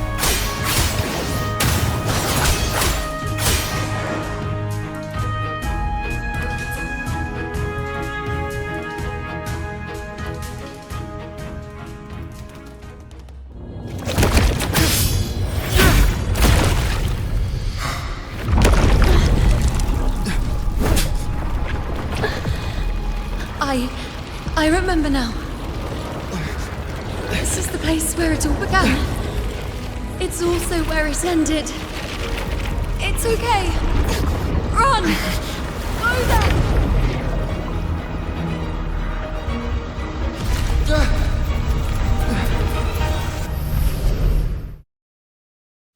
Go there? The dark tide is starting to surge. Is that another one of Chaos's tricks? Don't get in my way. Gotta hurry. Running out of time. Now!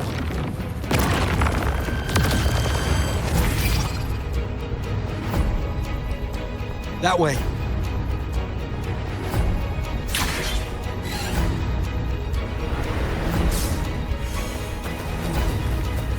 Manifestations of chaos. Where is it taking Iuno? How can I find her? Did Iuno leave these lights to guide me?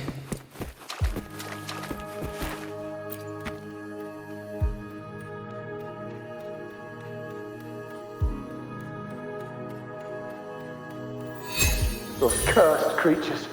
If it weren't for the dark tide, we would have killed them all already. We couldn't activate the anchor stone before they destroyed it. Now it's over. Everything's ruined.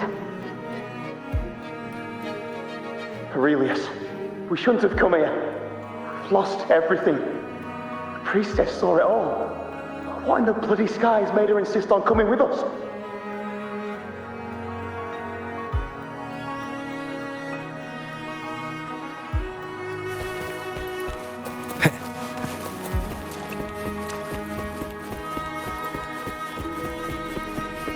Remnants of the past.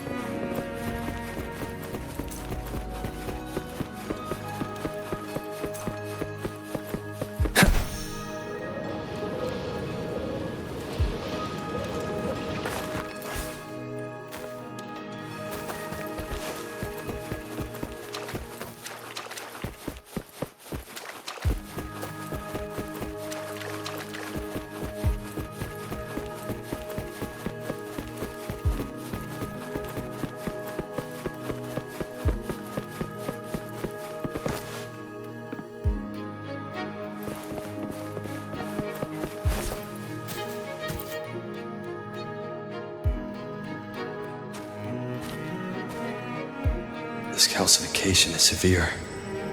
Such corruption.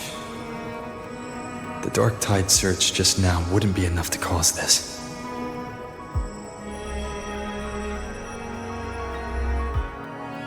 Could this be connected to the important event Iuno mentioned before she was taken?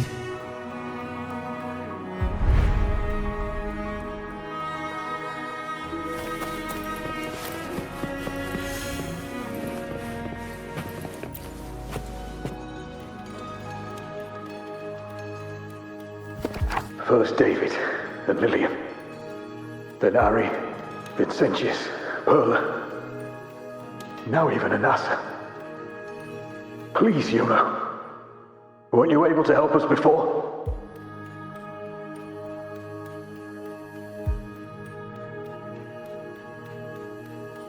Just like when you told us to use a spear against a tacit discord. Help us see something again. You must be able to see something. All of us, doomed to die. If that's true, why did you come with us? Just to watch us die? No. The Dark Tide's corruption is spread too wide.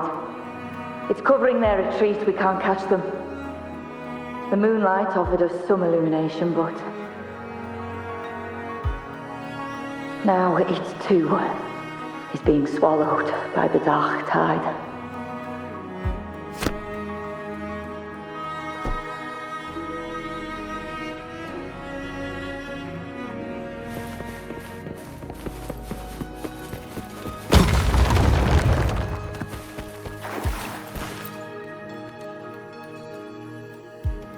Looks familiar. A priestess's candelabrum. How did it get so damaged?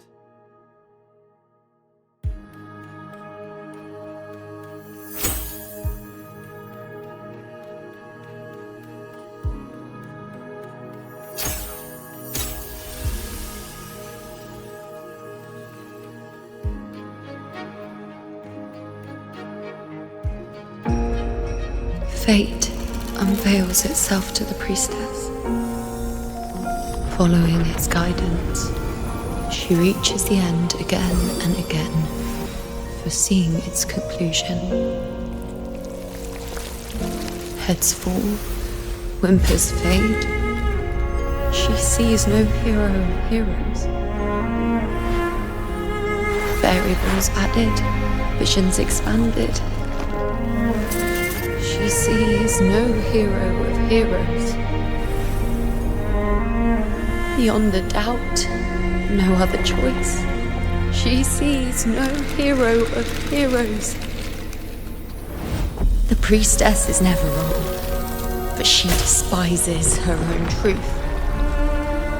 For her success is Septimon's defeat. Defeat. Why? Defeat. Is it always defeat? If fate one day wills our annihilation, if we are nothing more than fate's puppets, when that time comes, what good is a priestess?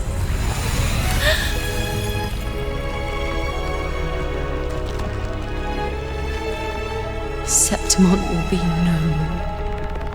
Nothing will remain.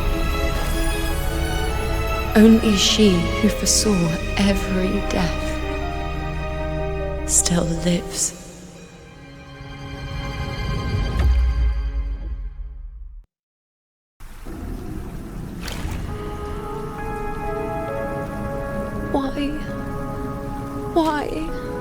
Why? Hundreds of days and nights spent in fate's embrace, staring at the end.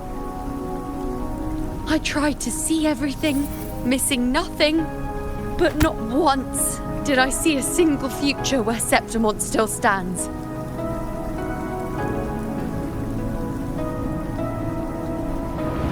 So this is the answer you give me.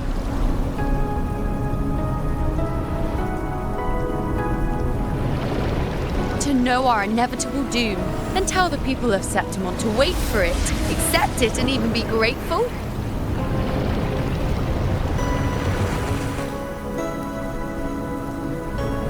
Priestess, what more do you hope to achieve? Priestess, what more can you do? Haven't you already seen it all, plain as day? Haven't you seen it countless times already? Haven't you already viewed the answer? Yes, I saw it. A clear, undeniable future. I know. All I need to do is convince myself this is the final answer.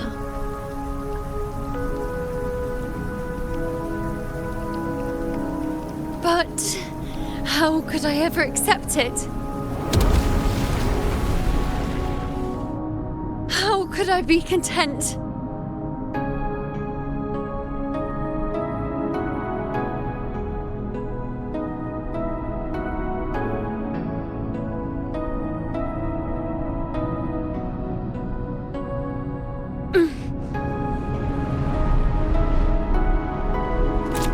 With our very existence being denied like this.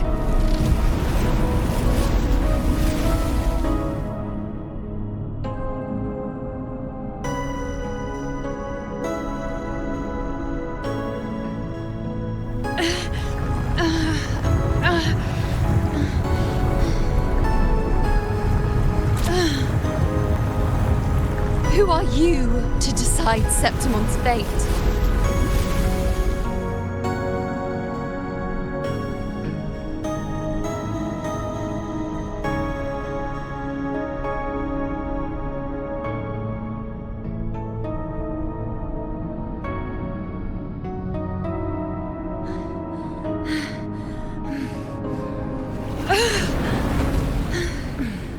Certainty is just the narrow boundary fate sets for us. The immeasurable, the free. That is where our dignity lies.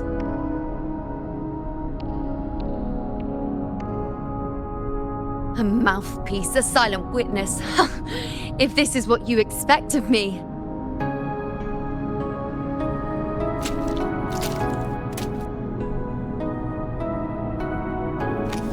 I'll raise my bow and turn fate into a storm of possibility.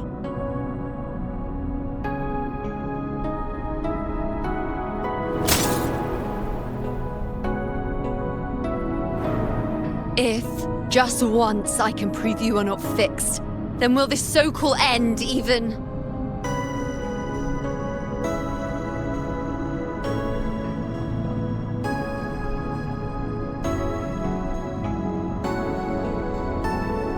Wait, Priestess Iuno. Are you really going to stand with us against the Dark Tide? You've already seen how it ends, haven't you? Of course.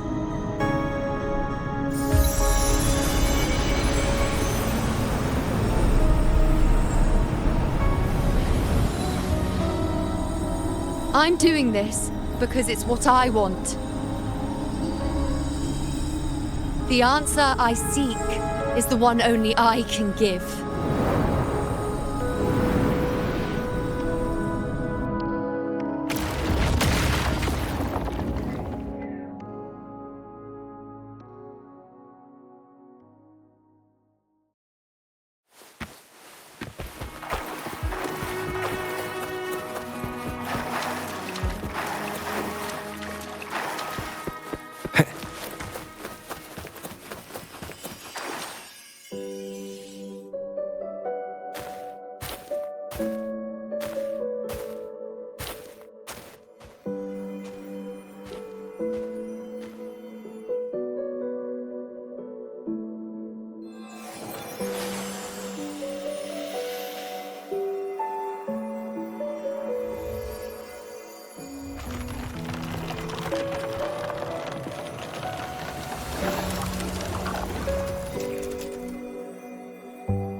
The Lenaran bows have grown strong.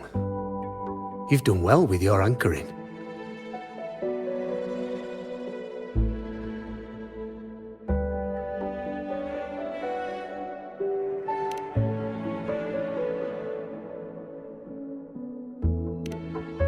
Look at you. A mortal from the real world stumbling into chaos.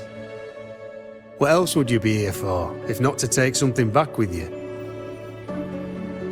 Also, with that thing on your wrist there, isn't it clear? That's how she's been connected to you all this time. Only anchoring explains that. As for your second question, that's even stranger. Along the way, you met priestesses, gladiators, and many others chasing prophecies. Did you ever stop to wonder who they were?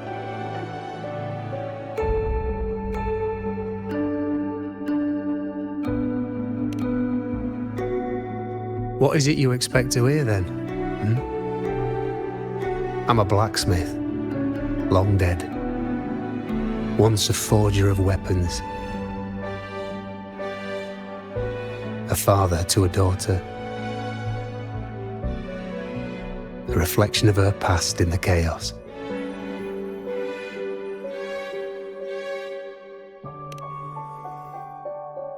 Aye. But just like the question of who I am, that's not the point. What matters isn't me, but you. Isn't that right? You noticed, didn't you? The more you rested near the Lunarum boughs, the more memories and connections manifested into reality. Iuno's spectre became more real, and the boughs grew. But now, chaos has that spectre. After all, it was never truly Iuno, was it? But the Lunarum bough. That's what the two of you built along the way. There'll be no more doors to choose from. You can keep the bough and take it back with you. Find a new spectre to follow. As long as you have it with you, that should be enough. Or do you still want me to forge it into a bow?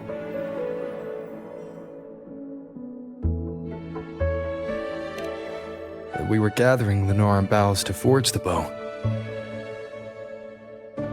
Just like I came here only to anchor her and bring her back. If you cut it here, all your previous anchoring will be for nothing. You might have to start over many times, with things going even less smoothly. Are you willing?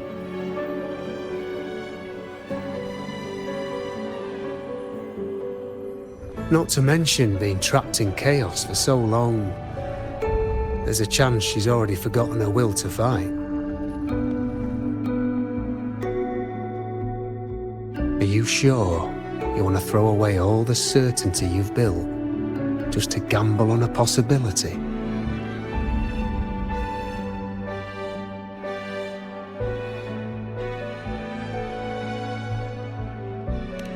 Forgotten? To fight? I don't know who you think she is, but the Iuno I know is not someone to give in so easily. She promised we'd meet at the end. As long as Iuno needs a bow, I'll be the one to carry it for her. I always thought you followed the light's guidance. Now I see you reached this point because the light followed you. How could I forget? The greatest archery isn't about hitting the target every time. It's about letting the arrow choose the mark. Wherever it lands, that's where destiny awaits. I've said it before. I forge weapons. If you still want it, I'll forge the bow for you. Come then. Let's do it.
This is...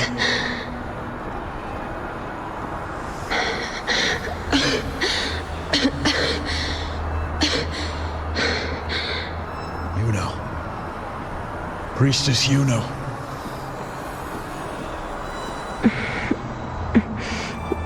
This again. My head spinning, my arms and legs. It's like I'm underwater. So heavy. I saw the Unwritten One at the divination altar at the Agora. And then... Go back, Priestess Iuno.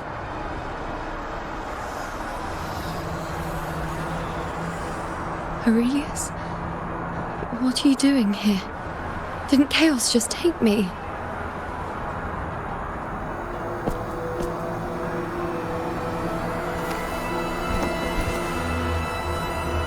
This place must be where I gave my last prophecy 3 years ago. At the end of the spring basin where the dark tide surged.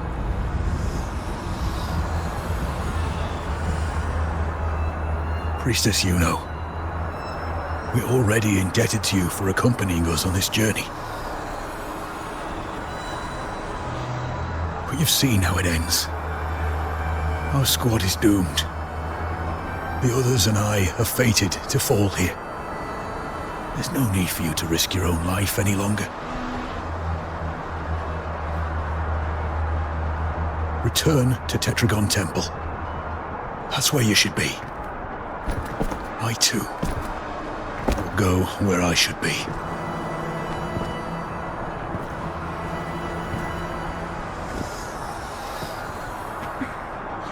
Words fit for the abyss.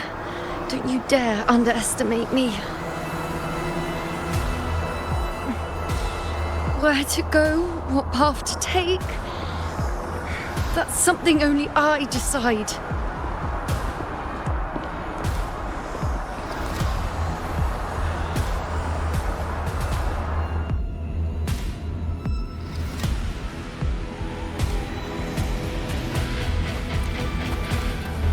Keep up!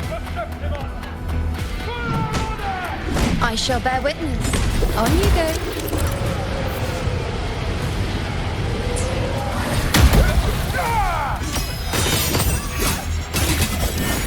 I am the moon.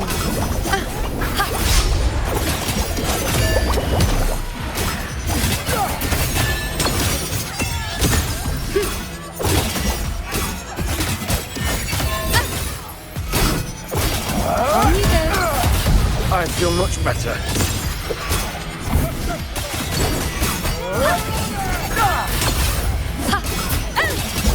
Present your... Thank you.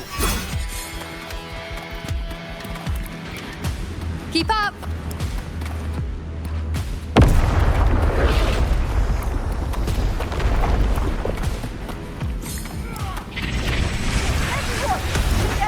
I shall bear witness. On you go. Whack!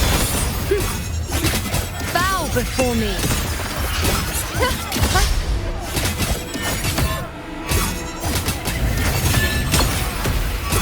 The nerves. Is that all? You dare test me? The insolence! Ha. Ha. I am... Thank you.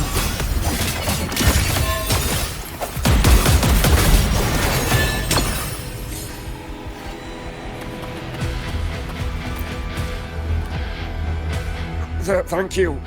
I feel much better. I can still... Definitely not.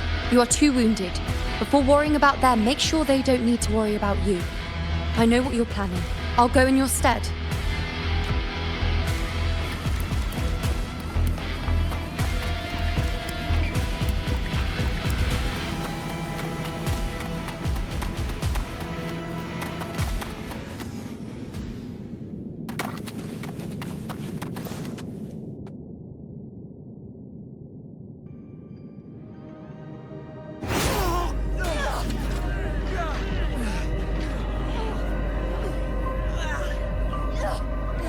Cowardly, blighted bastards. Always hiding in the dark tide.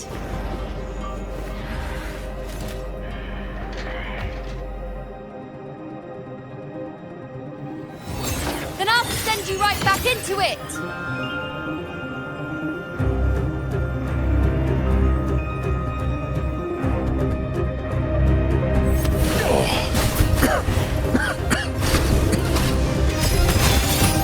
Priestess Iuno. Thank you. You and all of us. Done well. I will not let you fall. This is pure torture. How can I let it end like this again?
Again, as always. But why would I just stand by and watch you, accept you, complete you?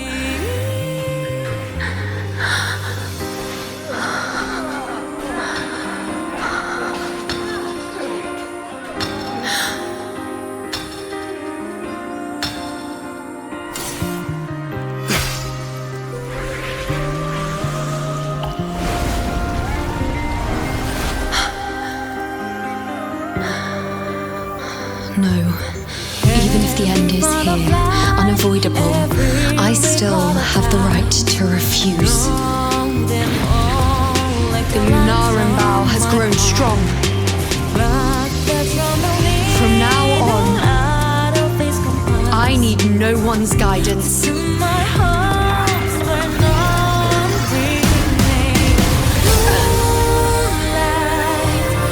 Because wherever I choose to aim is my true destiny.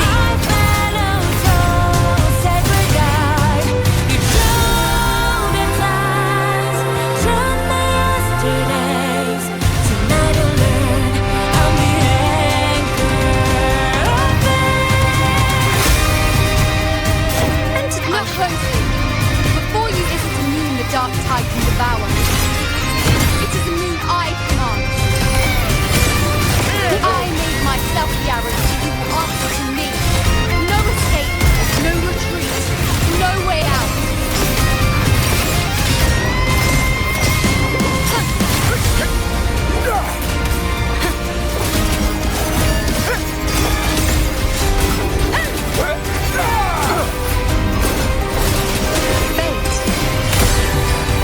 Taste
told you. I'd rewrite the ending you changed.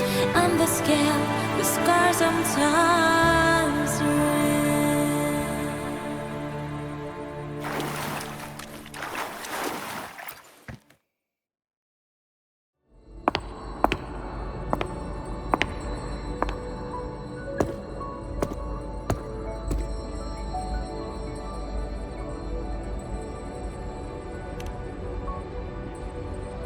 Yes.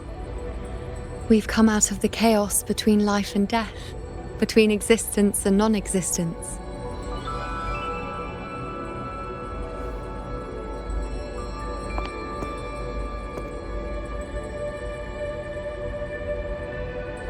There aren't any guiding traces, no visions of fate's hand. It's just you and me and our own grasp on what's to come. Compared to before, now what we see is...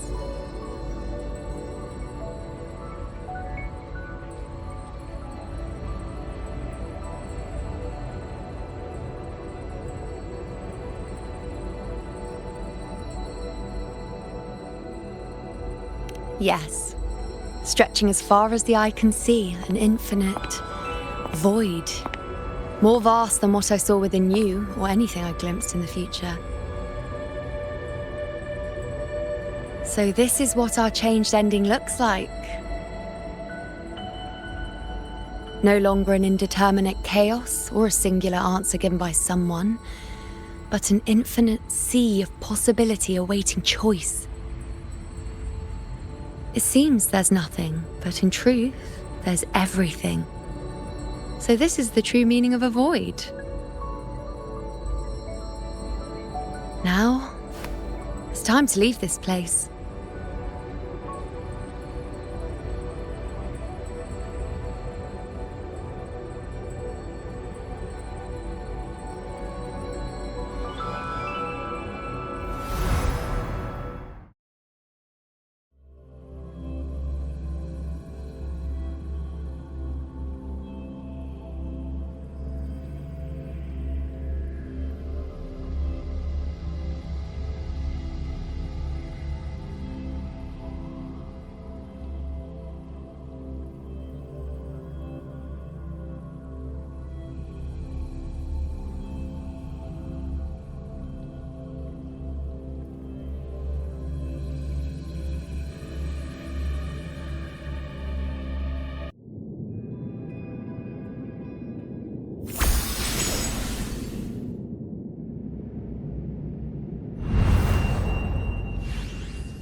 Wait.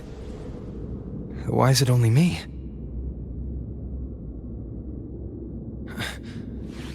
Where's Iuno?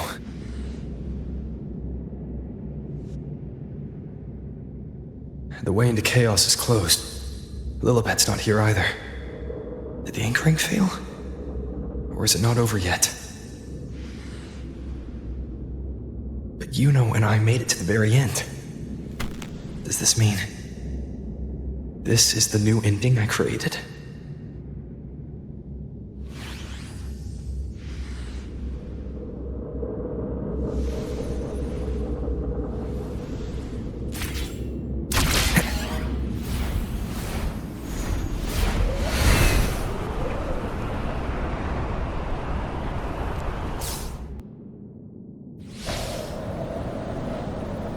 And you, unwritten one? Were I to indulge in a bit of selfishness, you'd forgive me, wouldn't you? If one day this bracelet becomes meaningless to anyone else, I hope you will remain the exception, unwritten one. Even I fear being forgotten. A death that shouldn't have happened. Traded for an unforetold victory. A fair deal. But perhaps in that distant future, forgetting might prove far easier than remembering. Never mind. In any case, you are not to return it. I won't let go. I don't want to let go. But be careful. Don't get lost in the chaos. And I shall put my best foot forward as well. We shall meet at the very end.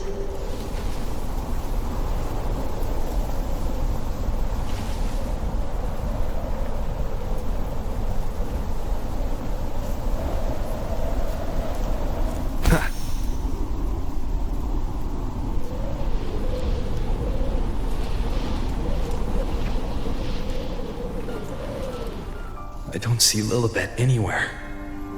I'll ask those priestesses over there. Don't you think it's odd? Grandmother Lilibet.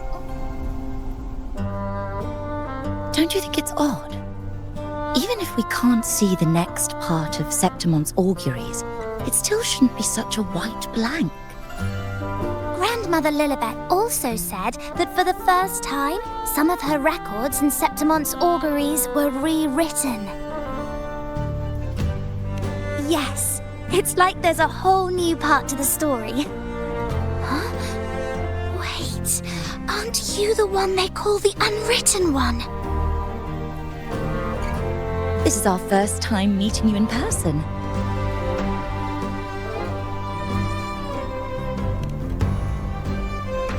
She returned not long ago, but she was here just now. Oh, I think I know where she went.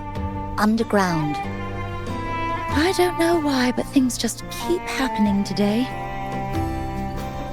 Apparently, that Ovidius, locked up below, overheard the priestesses talking about some prophecy and escaped. Just like that. I think Lilibet must have gone to handle the situation. No, that's not it. Ovidius wasn't being locked up. He chose to stay here. If he wanted to leave, Lilibet wouldn't worry about him. I think she was called away to the celebration. Ah, yes. I saw a girl with 2 blue, or was it black, ponytails. Grandmother Lilibet went to the celebration with her. Ah, that makes sense. It must have started by now, then. Before the oration ends, Lilibet would definitely need to be there. Do you know who Iuno is? Iuno? I don't think I've heard that name before. Do you mean that's the girl we're talking about? Apologies, I didn't have a good look at her. We've only just become priestesses. There is much we still don't know about this land. Maybe she was Iuno.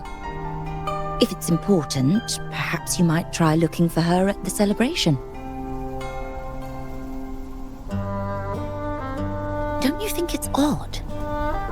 Grandmother Lilibet also said... Who is that girl with Lilibet?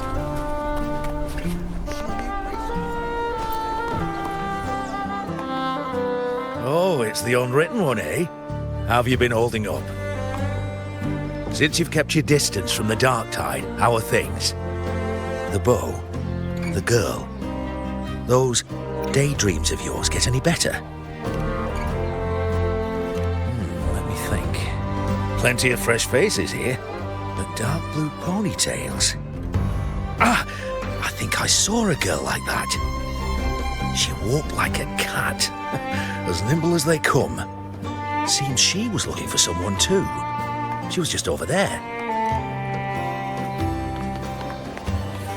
Step right up, folks. Drinks, fine food, orations, rose bearers milling about.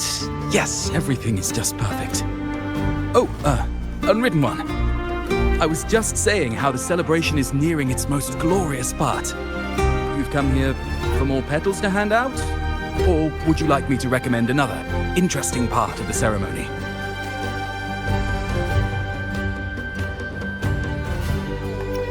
Ponytails, dark blue. My apologies, but I don't think I have. In a celebration this grand, it's easy to get separated. I'll keep an eye out for her for you.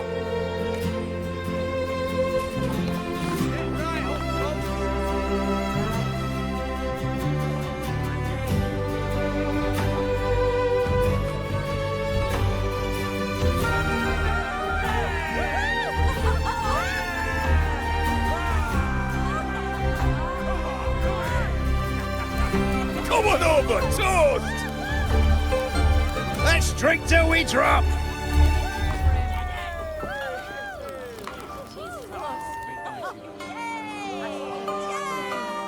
Fill me up to the top.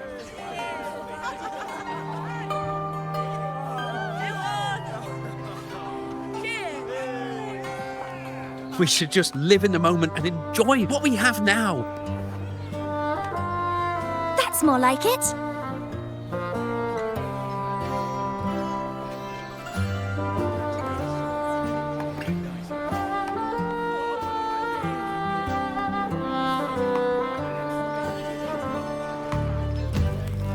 Come, triumphant rain of petals, huh? Make it even grander.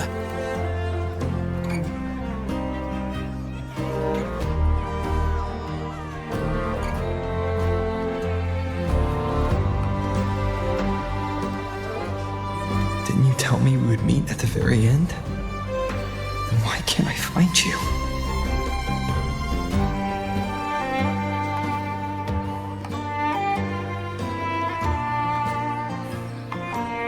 I could hear your voice from a distance. You know! Wasn't that it?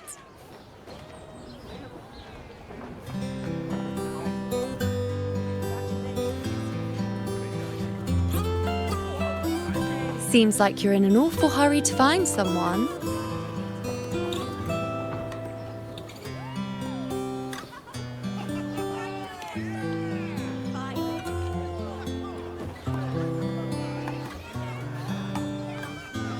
I thought you'd like this, us slipping back into our old familiar rhythm. Now you know I'm still me, and yes, I really am back.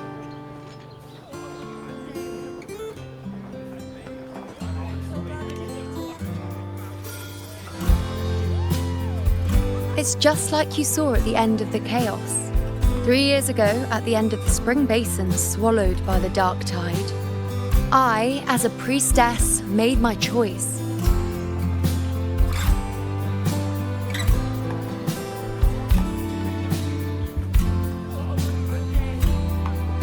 I was so done with just being dragged along by the moon's whims. So I defied fate, severed the path, and became the arrow that struck at destiny itself. After that, I lost the ability to see clear visions of the future. But in return, I gained the power to anchor the Dark Tide's creations. With that, the last prophecy I saw changed slightly. In a squad doomed to fall, one survived. Aurelius.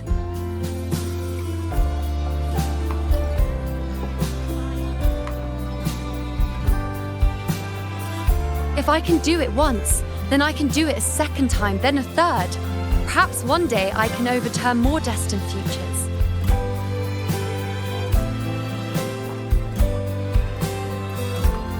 Since fate didn't prepare a hero of heroes, we decided to eliminate the need for one by taking on the disaster at its source, the Sovereign and the Paradise.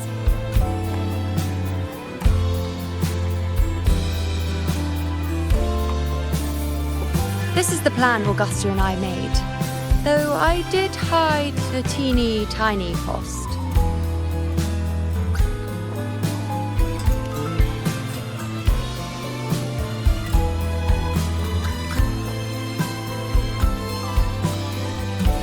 Anyway, all the Septimontians who were supposed to die are still alive. The end I once foresaw has changed. The meaning of this has already transcended my own existence. So then, even if every trace of my existence was erased, who can say that the altered fate I left behind isn't proof of my existence? More importantly, I had the privilege of standing by your side to witness what lies beyond the end. The void. An unwritten void. Perhaps it signifies the unimaginable possibilities yet to come. Just like you, bringing unknown possibilities to Septimont. And to me.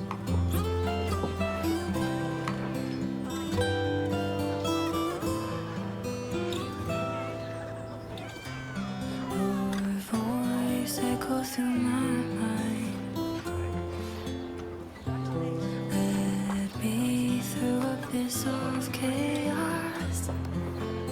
Finally, you're here with me.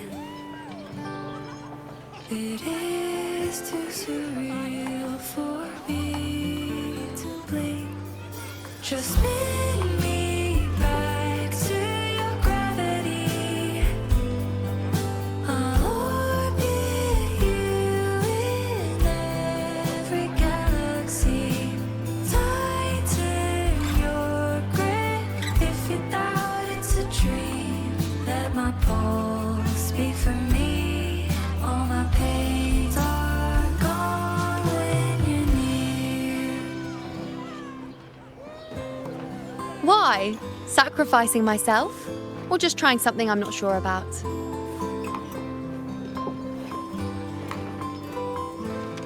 Come now, you know me. I follow my whims. And the more I trust someone, the harder it is to keep my impulses in check. As moonbeams filling up the void. I'm not one to make promises I can't keep. But I'll promise you this. If there is a next time, you'll be the first to know. Tomorrow's dawn. Just spin me back. And when I do, you'll get the full story, no holding back. I'll circle you through all eternity. Your fingertips pour moonlight all through me. Rewrite the prophecy suddenly. I've run into a few friends since being back. Not one of them recognized me. Are you real? Will you stay? Guess the memory of the Iuno they once knew is just the price we had to pay. But at least, you still remember me. You pulled me from the chaos and brought me back to existence. That's enough. Oh, I'm certain Augusta and I, along with the rest of them, will be thick as thieves again, this time creating new futures. You really shouldn't underestimate my charm.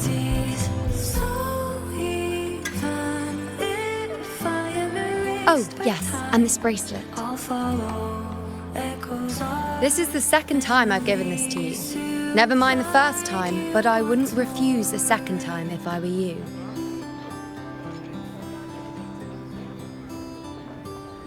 Being the second time means there's been a change. Now it's a testament to our secret little interaction. I've anchored the world, and you've anchored me.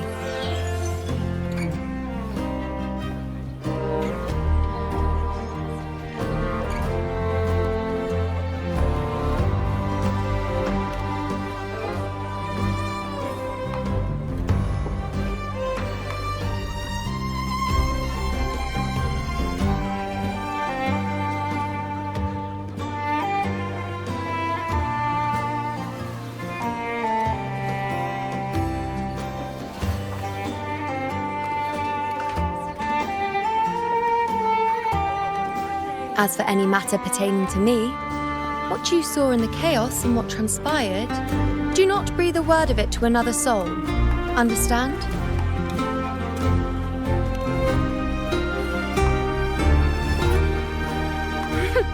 Bashful? Hardly. If you blurt it out, it would cause quite a stir. All that explaining would be too much hassle. Besides, to them, I am quite the anomaly. If the truth came out, the first reaction would be shock.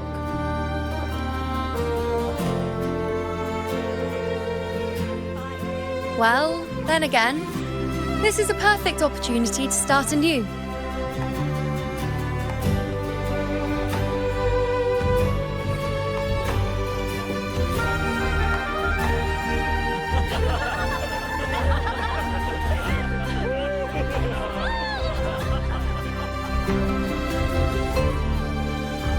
In Septimont, it would be a crime to miss the height of the celebration.